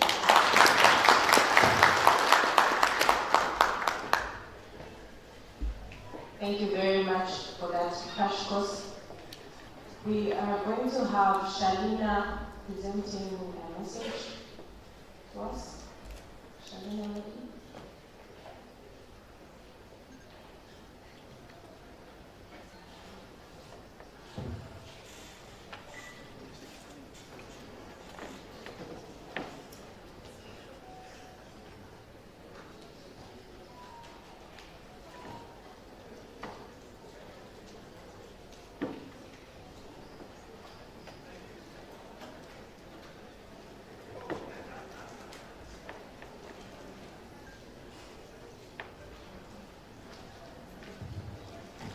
Good morning, everyone.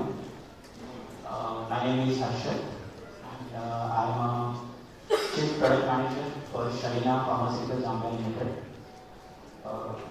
Before I start with our presentations, I would like to thank the Zambia Medical Association for this opportunity. And today I am here with our business head, Mr. Umesh Giri, and my team members, Ms. Lisa and Ms. Sosha. We are very thankful for the Zambia Medical Association for giving us a support throughout the year, and we expect to continue with this time to come as well. So now I will request my colleague to take you through our presentation.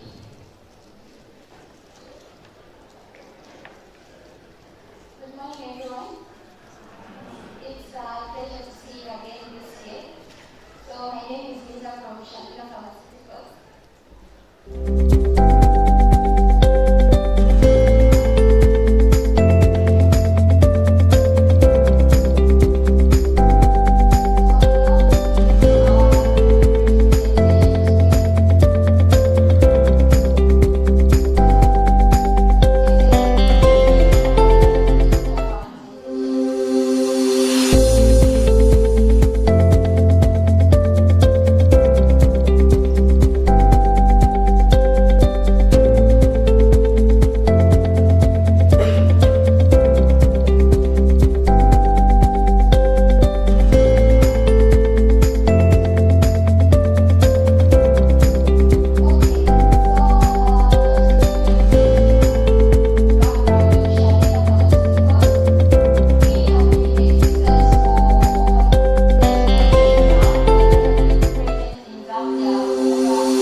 healthcare a right for everyone. I hope you can now all see it. So if I was lying, you would know that it's not in my head.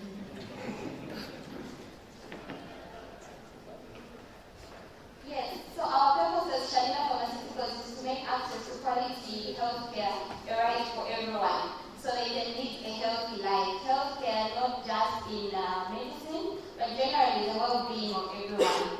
And I was talking about our mission, which is quality, affordability, and availability. So we pride ourselves in knowing that we are providing quality medicines at an affordable price to make it available to everyone. So we are touching all the remote places and urban places of our country, delivering to your doorstep on our own. So we are dealing in manufacturing our products, distributing them on our own, and marketing them on our own. So we are not a distributing company, we are purely Shalina.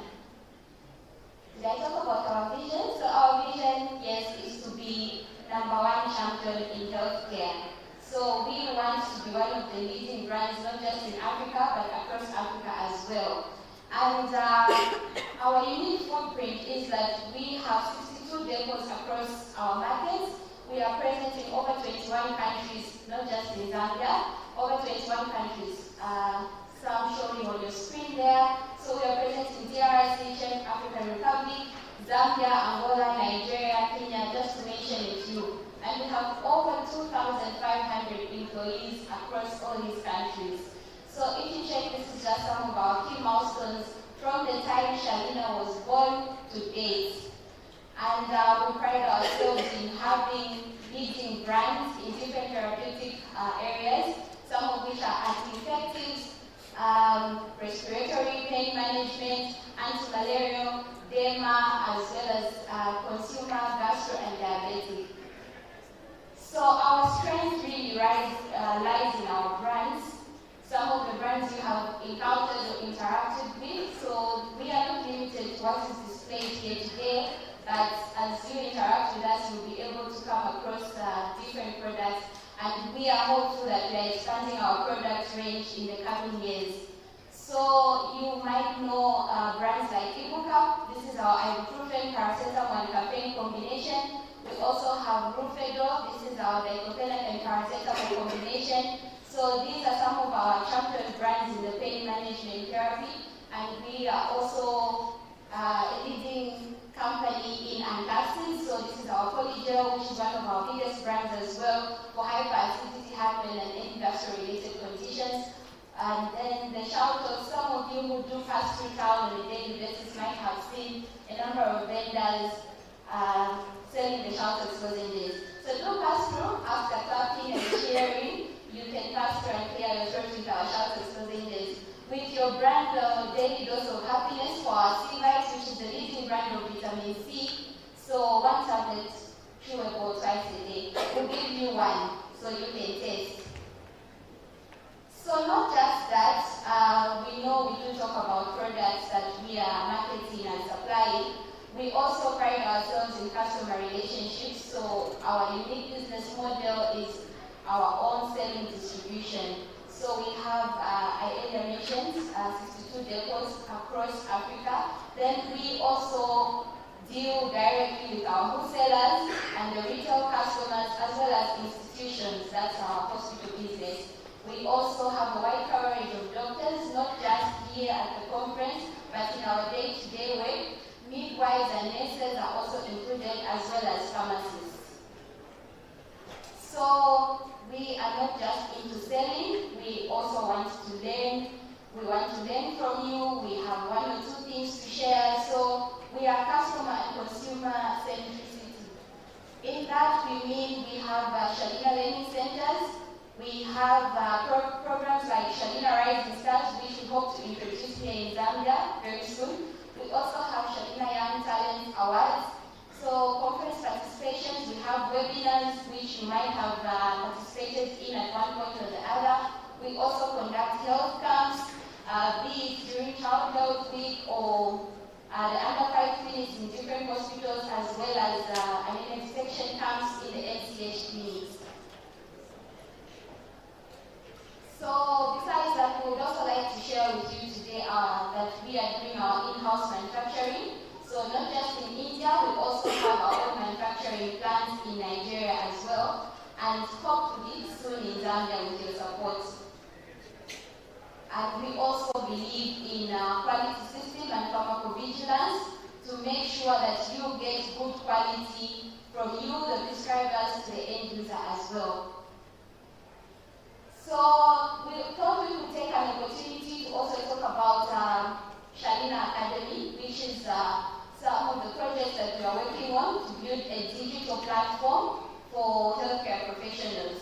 So for this platform, we would really like your support in that it is a digital-based program that will be tailor-made for healthcare professionals, where we can share scientific needs, research, and probably even have an access to an online library. So this is where we'll be providing seamless access to a variety of latest medical content.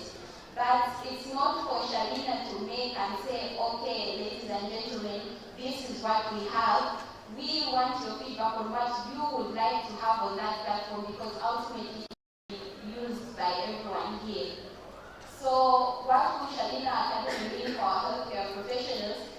It will be an online academic view, which will basically be accessed either on the mobile phone or on your tablets and laptops, and it will also give access to certified online medical learning programs. It could be short courses. It won't be, please pardon me, the 7 years that every doctor has gone through.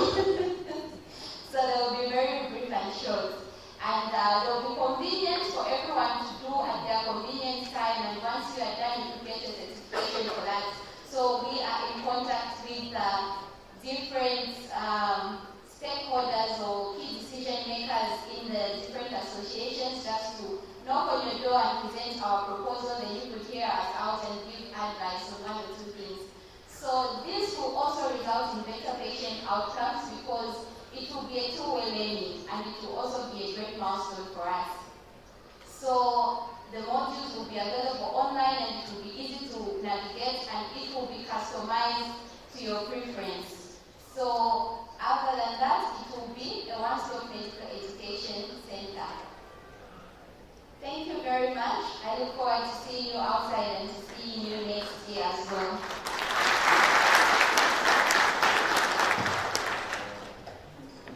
Thank you very much, and thank you for improvising while IT was trying to get themselves sorted out. I think we need a new battery on the remote. If you can just make sure that we get a new battery that is giving us problems. We will now have a message from CIPLA.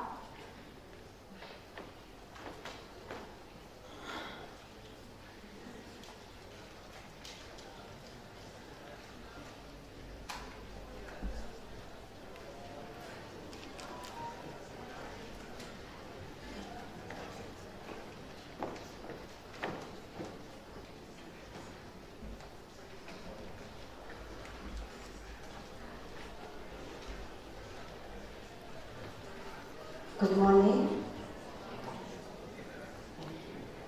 Good morning, everyone. My name is Elizabeth, Dr. Elizabeth Washira. I'm very pleased to be in your presence today. I come from Kenya, and I'm excited to join my colleague Marcy. We work for CIPLA. And today, we want to introduce you a new product that we are bringing to you as we celebrate 80 years of serving patients in CIPLA. So first of all, I want us to look at a small clip.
product to Zambia, even as we celebrate 88 years of caring for patients.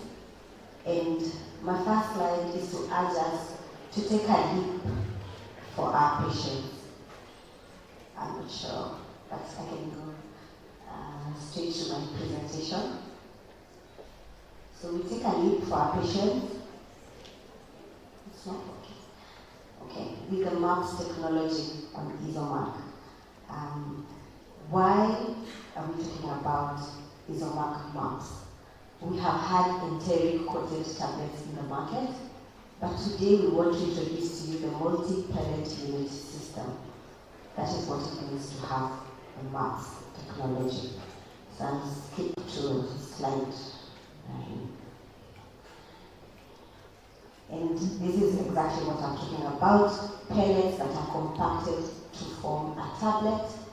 Each pellet is enteric coated, therefore increasing the surface area, improving bioavailability, and also making sure that we provide as much product going to the duodenum.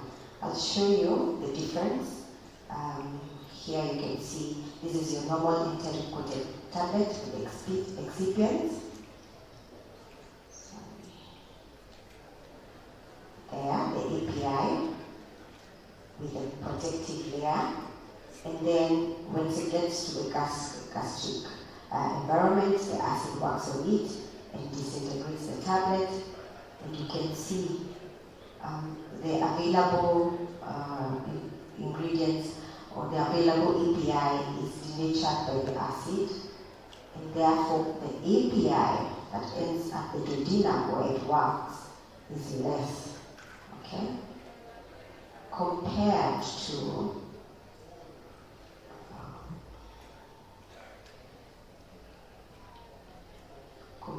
the MAPS tablet. Sorry, so each tablet has spheres.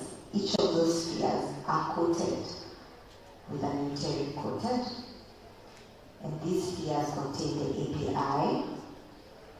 And because they remain protected with the enteric coating, therefore they are not acted upon by the acid in the stomach, and therefore they are able to get to the duodenum. And with the MAPS tablet on Isomark, you're able to provide more drug for the patient, therefore maximizing systemic bioavailability. Okay. But what is the advantage overall, even to the patient? Greater confidence in clinical outcomes for you as the HCP, and better improvement in absorption. Why? As we discussed, lesser of the API is denatured and more is available for the patient. Then we all know most of the time we advise patients to take their PPIs before meals or after, 2 to 3 hours after food. But with Isomark MAPS, you don't need to worry about the state of the nutrition of the patient, because the pellets disintegrate and they are able to percolate through the food particles, and the denaturing of the acid doesn't happen. So the patient will still be able to benefit from the full dose of the drug. Then we have improved safety profile in the MAPS technology, because there is no fluctuation in the plasma peak. Plasma concentration, there is no fluctuations, and better availability for the patient. Then again, compliance, because patients keep forgetting when they are taking, they have already eaten their food, then they have to think, maybe wait 2 or 3 hours later. There is no issue with Isomark MAPS. Patients can take it at any time. It's a single dose that is indicated for the patient. We have tons of information on Isomark MAPS at our desk. We would like to invite you to come and talk to us, and we will share this information with you to improve the outcomes for your patients who require PPI with GAD, or patients who suffer from H. pylori. Again, we have an opportunity to reward 5 doctors within this forum. We have a QR code at our stand, and we invite you to come and stand a chance to win an exciting gift. Thank you very much.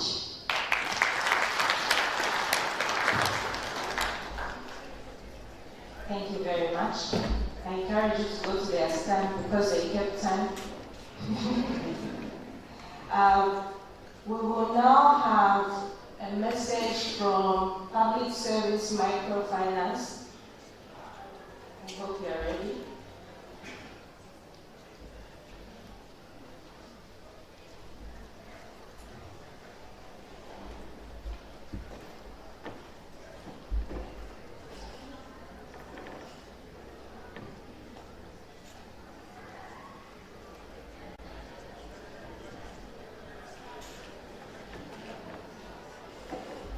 Good morning, ladies and gentlemen. My name is Paul Hambote.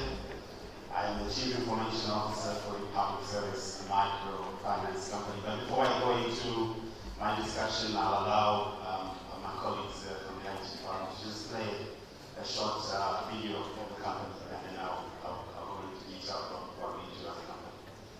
Thank you.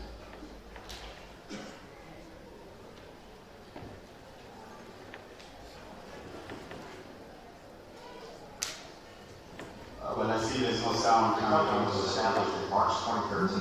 The establishment of the company was premised on the fact that most public service workers face challenges in accessing finances from the conventional banking sector and microfinance institutions that normally charge high lending rates. Products offered by the Public Service Microfinance Company, PSMFC, the Public Service Motor Vehicle Loan Scheme. The product is designed to enable public service workers access duty-free brand new motor vehicles of their choice from renowned motor vehicle dealers. Indeed, it's a good gesture by the government.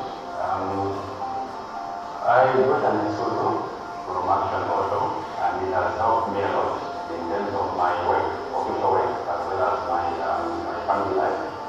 In terms of my official work, I'm a veterinarian, and I'm in charge of cargo and reporting.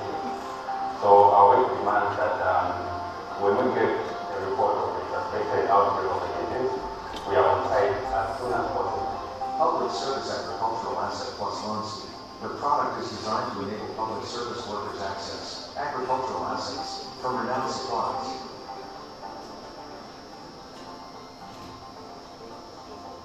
It's never too late to get to type of attention.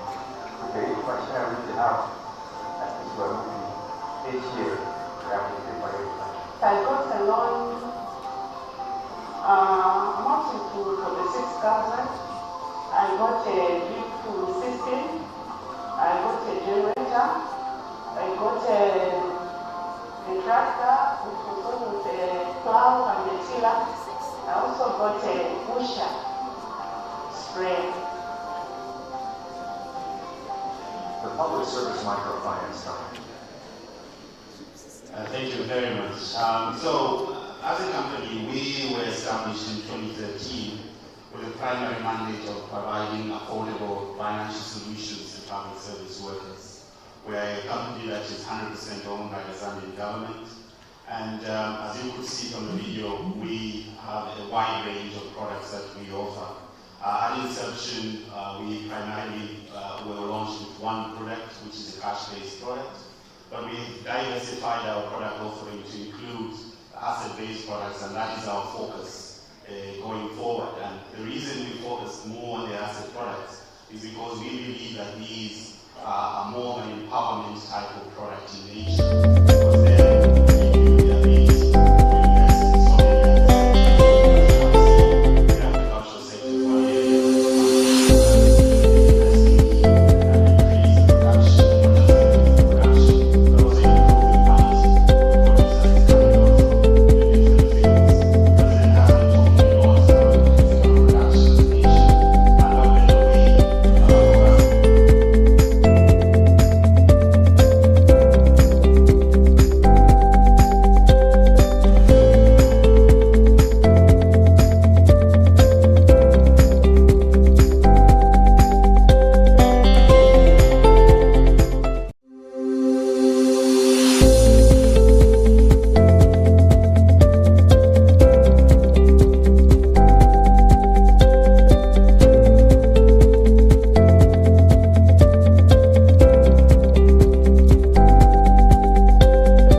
types of financing, which we should be announcing very, very soon once it has been officially approved. But this is all that we're looking at in terms of the agricultural sector. And we believe with that investment, we will see a transformation of the economy countrywide and also contribute to the GDP for the nation. The other product that I will speak about, which was in the video, is a motor vehicle loan product. And I hesitate to talk about it because I've had a presentation here, or several presentations talking about climate change. And I'm wondering if it is actually appropriate for me to talk about it. But nonetheless, the vehicles we finance are brand new vehicles, and we are very, very specific on how we define those vehicles. And these are zero mileage vehicles. And all of this is also in the aid of protecting the environment. And so this is the reason why we only finance brand new zero mileage vehicles. Not the .com, unfortunately, we will not touch those, obviously, because of climate change. We've stayed away from those vehicles. And so I always tell my colleagues that let's come through, have a feel of the brand new vehicles, and these are genuine brand new vehicles with a new car smell, a genuine new car smell, not that shit that is sprayed once you take the vehicle for a car wash. And so please do come through, visit our stand just outside. Fortunately as well, we do have one of our partners with us in Livingston, Toyota Zambia, have two vehicles that they came with, and they were gracious enough to have extended a test drive offer to 4 of your colleagues who short test drove these vehicles all the way from Lusaka into Livingston. And they have still extended that offer whilst in Livingston for anybody who is interested in test driving one of the 2 vehicles that they have on show. So please do visit them there just outside here. And we'll be happy, more than happy, to provide financing for you. And the financing that we'll do is basically extended for a period of 7 years. Again, I must say that this is in commemoration of our 10th anniversary as a company. This year we reduced our rates firstly from 18%, we have dropped them down to 15%, and also increased our repayment period from 5 years to 7 years on all our asset products. And all this is meant to encourage uptake of the product and empower you, the public service workers that are present here today. And so these products are available to all public service workers present here, as well as those that are working in the parastate organizations. We are extending that product over to you. The other product I'll quickly speak about is what we're calling the building materials loan. And this is a product that we will develop based on feedback from results for the need to have housing security on your part.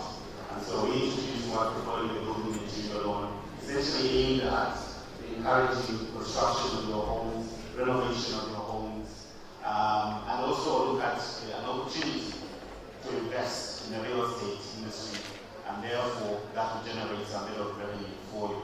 This product is also available to you at a very affordable rate of 15%. And I must say that these rates that I'm offering are actually fixed once you sign the facility. So they are not affected by monetary policy rates or any other economic factor. They really fixed for the duration of the loan. And all of this is testament to our vision as an institution to provide affordable financial solutions to you.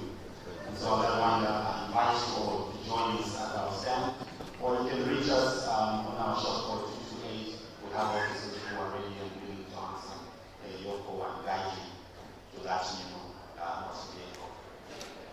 We've been financing QR electric vehicles just to answer the issue on climate change. So QR electric vehicles are also available. We have a dealership that has those vehicles. We'll be happy to finance it. Thank you very much for your time.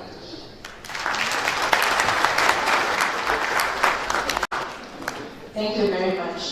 Since I've also been told that I will test drive the vehicle on my way back, please visit their stand. We now have a message from John Snoyhel, and all of you that had questions for the panel, please keep your questions close, because soon after that we'll have our Q&A.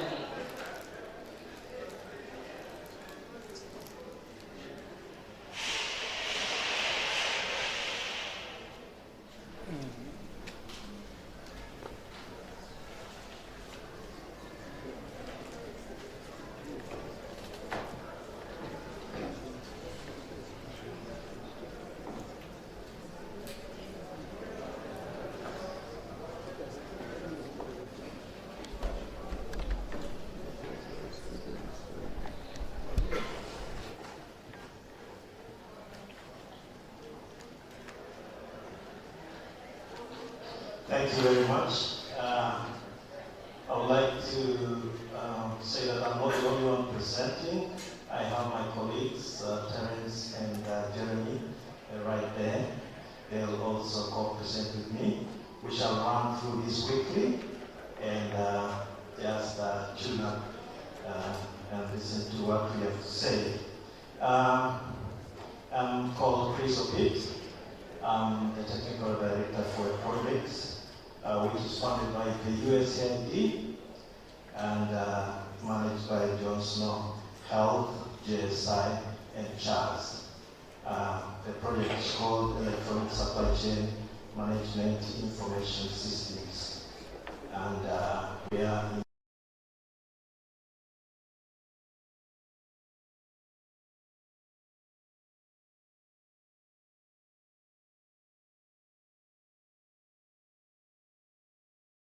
before this project, we've been running a marathon indeed. First of all, before I continue, occasion, Dr. Moyo and the organization team, and also thank USAID for enabling us to come to this occasion and all the work they are doing through and with us. I've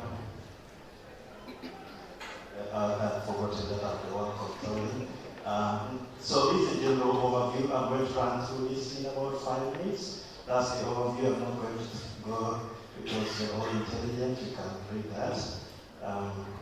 And then these are the partners who are implementing the ECMS project: John Snow Health as the prime, John Snow Inc., and CHARS, very powerful players in the public health space. These are the project goals. Generally, we are enablers in the health service delivery. I was reading a digital health investment report the other day, and there were a lot of checkboxes on areas that we support. And it seemed like we are supporting everything, including things like domestic violence, because when you deliver medicines and supplies, you help that as well.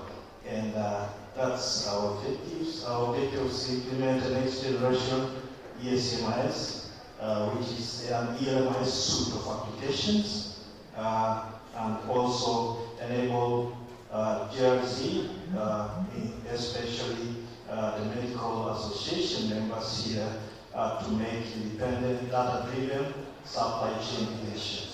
Without a product, you can't do anything at the facility level. You can't serve a client. GRC also able to own and sustain the initiatives and all the mechanisms around it. So, just a flashback, our coverage with implementation. There are 2,984 health facilities accessing products from the public sector, and 100% of them are reporting through the systems that we have implemented. And one part of the systems is electronics logistics supply, logistics management information system, which is central edition. It's web-based, and you can access it as well. We hope that you all register your accounts at our desk there and be able to access that data so that you are informed on what the product status is at your facility, at the district level, and at the national level, and you're able to help manage. There is also ELMI's facility edition is in 54% of the facilities in the country. That's 1,605. And with ELMI's facility edition, you are able to manage your inventory at your facility without need for internet. and only require internet when you are connecting and pushing your report upwards or pulling new products which have been loaded into Zamsa. So utilize facilitation at the facilities to track your inventory, and these 54% account for more than 85% of the commodities consumed in the country, because we started implementing with high volume facilities and going down now to the rural areas. We are also working on continuous improvement, ensuring that we are able to dispense essential medicines because we started with a granular dispensation of ARVs, and now we are able to dispense essential medicines in the system and able to track a product to a patient. And TB and ACTs are already being used at the facilities as dispensed user data. Community Health Worker app is also being dispensed for outreach and capturing data during issuing of products in the community and synchronize upwards so that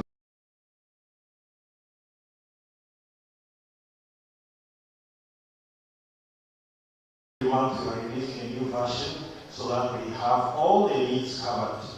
Capacity building, we have been training health workers and those managing the supply chain, and just in this project alone, more than 4,900 staff have been trained. So we also have impact strategy to ensure we are able to use data and able to make decisions using that data.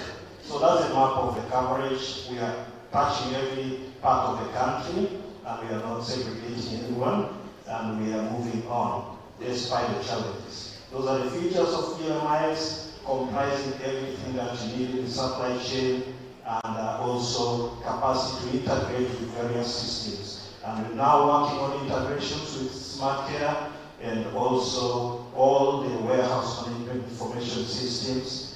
By the way, we are also monitoring Charles products as well as Zamsa supplied products. The challenges are many, but these are the key ones. Off-grid facilities are there. Connectivity is still a challenge, and users testing. We are still at user testing level of the integration between some Smart Care and EMIS, and incomplete integration with the WMS. I would like to call my colleague to continue from there and tell you about environmental health. Thank you.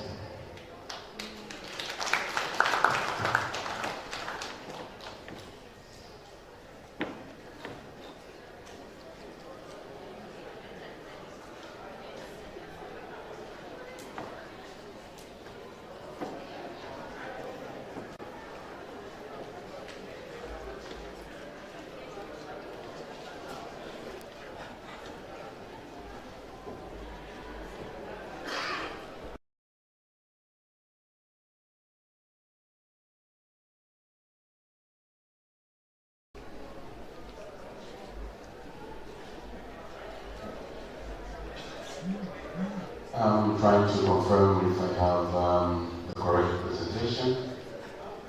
There could be a small technicality there.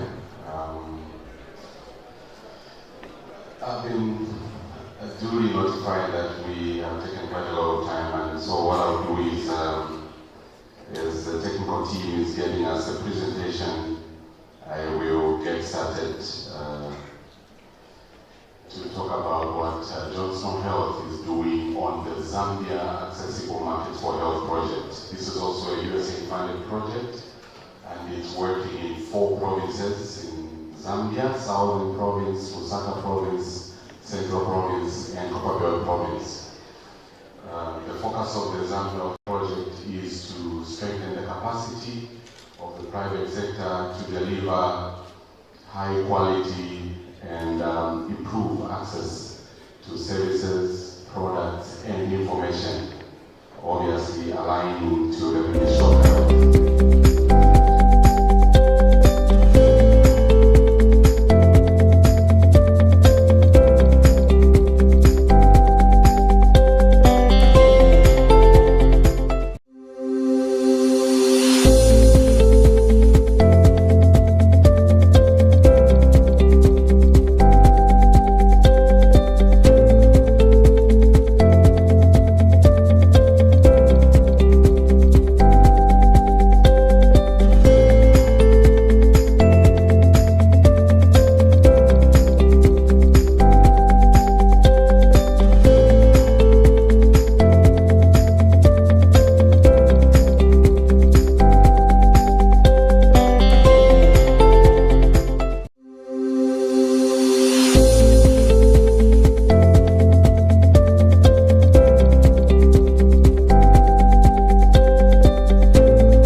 The programs that are in place are contributing to not only infection prevention and control in the health facility, in healthcare service delivery, but also to mitigate climate risk. So similar to what the other two presenters mentioned on climate change, we equally have activities that we have done in line with that. And some of those activities that we have done is to build capacity as well as create linkages. If you visit our stand outside, you'll find that we have integrated on our stand local government and Ministry of Health as well as waste recycling companies. Something you learn when you visit the stand is that the syringe plunger that we use in administering drugs to our clients can be recycled provided it is sterilized prior to the recycling process. And you could get numerous products from the recycling process of that medical product. So we have been working in trainings, linkages, in supporting the private sector to also participate in some of these national programs that are taking place, including recycling of waste. So as a project, we are also looking forward to more trainings in climate risk management and awareness. As we've already heard, I think the situation is very similar all across. There is very little information with regards to what you can do as health professionals in our health facilities to mitigate climate risk. One of the things that we commonly hear is that from the waste that we generate in our health facilities, what we need to do, because it's biohazardous waste, because it's clinical waste, because those are sharps, is to incinerate them. And that has been the practice. But current trainings are showing us that you are able to separate from that waste part of the waste that can be recycled, so that the carbon emissions that we have been emitting through the incinerators can begin to reduce from the reduction in the waste that we are directing to the incinerators. And that will also mean that you have reduced spending on fuels as well as maintaining and replacing the incinerators that we have been overburdened with a lot of the waste that we've been generating. So basically, I really want to thank you for your time, and I want to end my presentation there. Thank you. Thank you very much. Thank you to all our presenters. We will now take a round of questions for the two presentations we had, one from Dr. Zimba, Dr. Kevin Zimba, on knowledge and perceptions about the health impact of climate change among healthcare workers, and then the UK HSA presentation on climate change impact on healthcare workers. We will take only one round of questions. Any questions?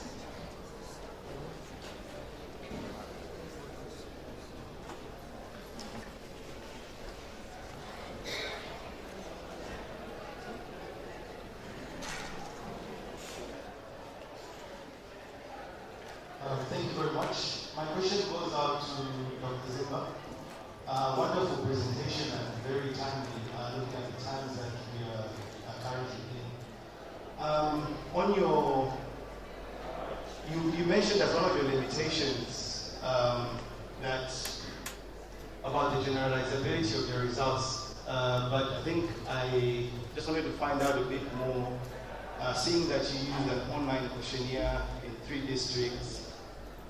On the final sample size, the number of healthcare workers that actually responded to this questionnaire, just to get an understanding of the population that was interviewed. Over.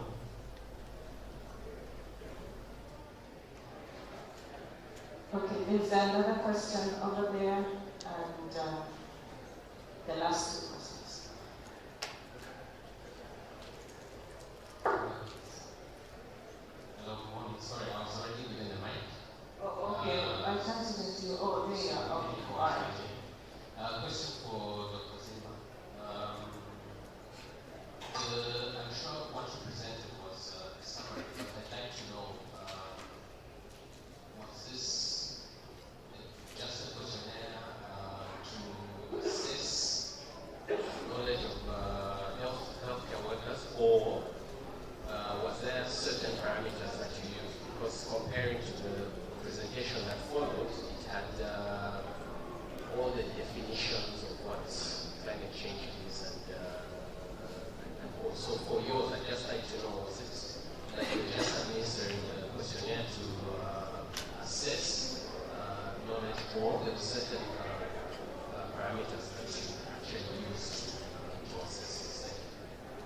Thank you. Is the question clear? Okay. We'll have Dr. Sensei.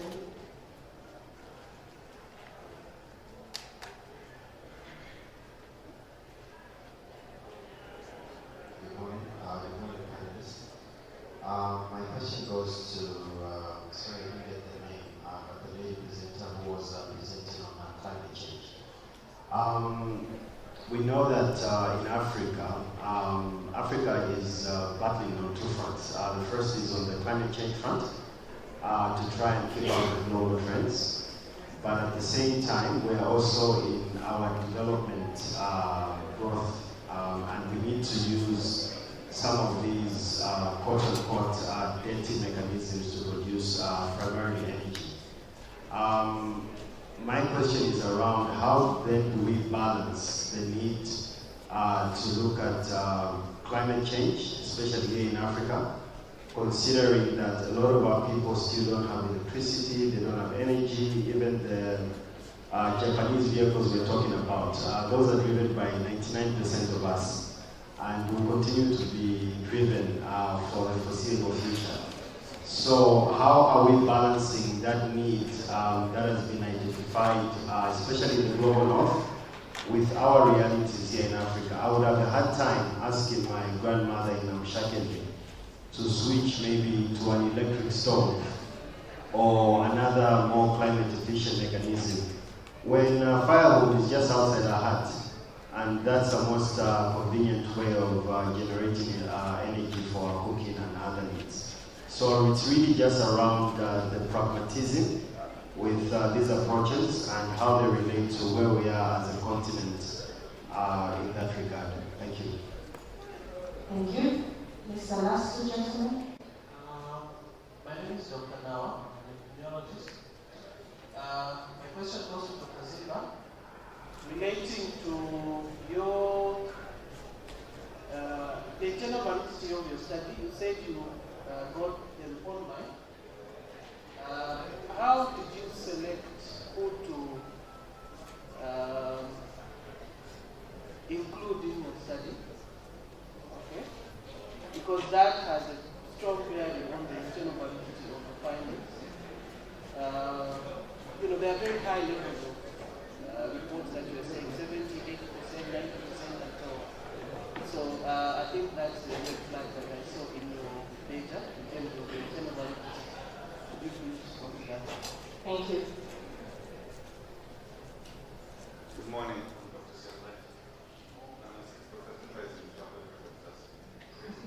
Next presentation. It's just a follow-up question on what I've been asked already. Based on the definitions that were made in the subsequent presentations, if you can just tell us what exactly you measured. You may have mentioned that, I think I missed it.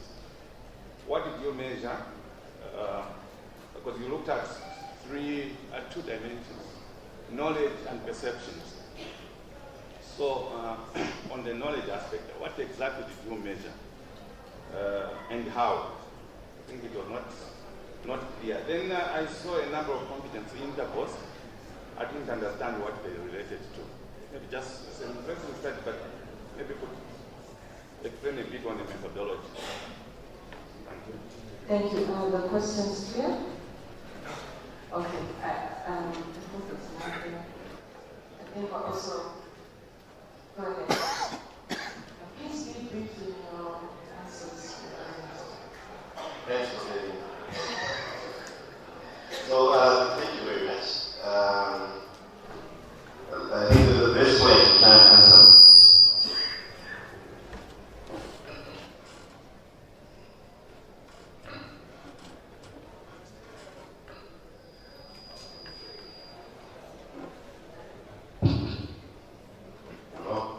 So the best way to answer most of the questions, I think they basically can be answered as I go on. I hope I don't miss any of them. So the question just starts on the sample size. So I must say, I'm in school trying to do a public health master's, and one of the requirements in the school is that we need to do what is called a capstone project. So as I was waiting, I came up with this concept. We were told that each of our programs needed to have something that has impact of climate change. And when I was being told that, I myself didn't think of a way that my program would be committed or be involved in climate change mitigation or anything else. So when the person in charge of the environmental health company explained those to me, I thought they should take that exercise and use that as one of my personal projects to try and assess the knowledge of the healthcare workers there. So it's not really a full-fledged research that has all those examples and things that are being done. So it's basically trying to prepare me to get into do a full-fledged research. So it's basically it's a starting point. So the sample space was about 306 people. We used basically people were called. You call them and say, I'm going to send the questionnaire to you. If they all say that they want to get the questionnaire, you send the questionnaire to you. So it's online and gives you the report form. There's about 20 questions in there. It assesses things like, have you ever heard about the climate change? Do you think climate change is involved in the way that you do? And then you have the demographics, of course, that you want to cut the arm and the like. So it's basically more like a pre-research and not main. So when I saw the need for the AGM, and I've done this way, so it's a bit can have that. So it's basically, like I said, the conclusion can be used as a pre for a bigger research to assess the knowledge of the healthcare workers. And I think in some of the confidence intervals, I may even need help, because I need those on my own, maybe do all those calculations. I'm not a full-fledged methodologist, but it's basically using the data that are made in the program. And I think that also affects the generality of this study. We can't overgeneralize it, and I think I did mention that in my presentation at the beginning, that we can't overgeneralize it, because even when you look at the subsites, like has been mentioned by the Zambia team, it's one of the requirements for them to have an environmental impact plan. They may be doing things in that area, people that they may know, and they will be able to attribute those aspects. Something basically just random.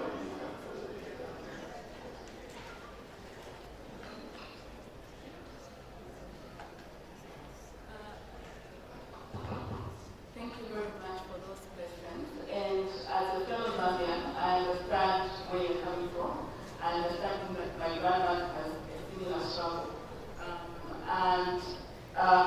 Just going back to the issue of renewable energy, okay? So I don't have the statistics right here with me, but just to say that Zambia's energy production at the moment is quite renewable in that most of the energy comes from hydroelectricity, okay? There are other effects that go, that come up as a result of using hydroelectricity in terms of just ensuring that we have the capacity, we have the facilities to generate that electricity. But generally, when we compare to other countries, for instance, that depend quite heavily on coal, the majority of our electricity comes from a clean source, which is water. Okay? Then, in terms of other challenges, looking at where we are in our development as Africa and as Zambia, I think there's a lot of innovation that is happening, and the solutions really lie within the country. Okay? And one of the innovations I'll talk about is there's a brazier that you probably see on the streets, in the streets of Lusaka especially, that uses much less charcoal than what the traditional brazier would use. So that in itself is an innovation that can be utilized even in the wood, even for wood. So just to say that the issue of deforestation for like fueling energy may not be tackled in the immediate term, because I know there's a lot of households that use firewood, there's a lot of households that use charcoal at the moment, both in the rural and urban areas. But I think that there's quite a lot of work that we need to do to really tackle that aspect and see how we can reduce our deforestation. And there are also other solutions. Where we cut down trees, why don't we replant trees?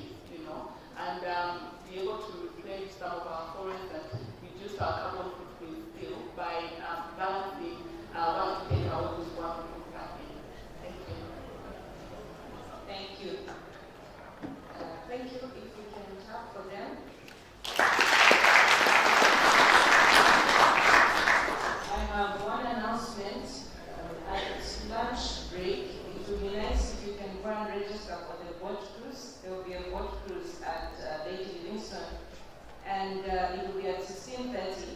So at 16:20, there will be a shuttle available to take the batch that's going today. There's another boat cruise tomorrow. I'm grateful for the time that I've been able to moderate this session. My name is Maria Kani. I'm a psychiatrist, and I'm also the managing consultant for Renaissance. I was part of the scientific committee. I just call upon the president now to make final announcement before we move to the next session.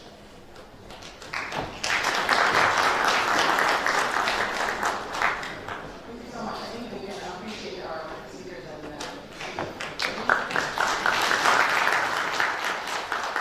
thank you, colleagues. Mine is just logistics to announce.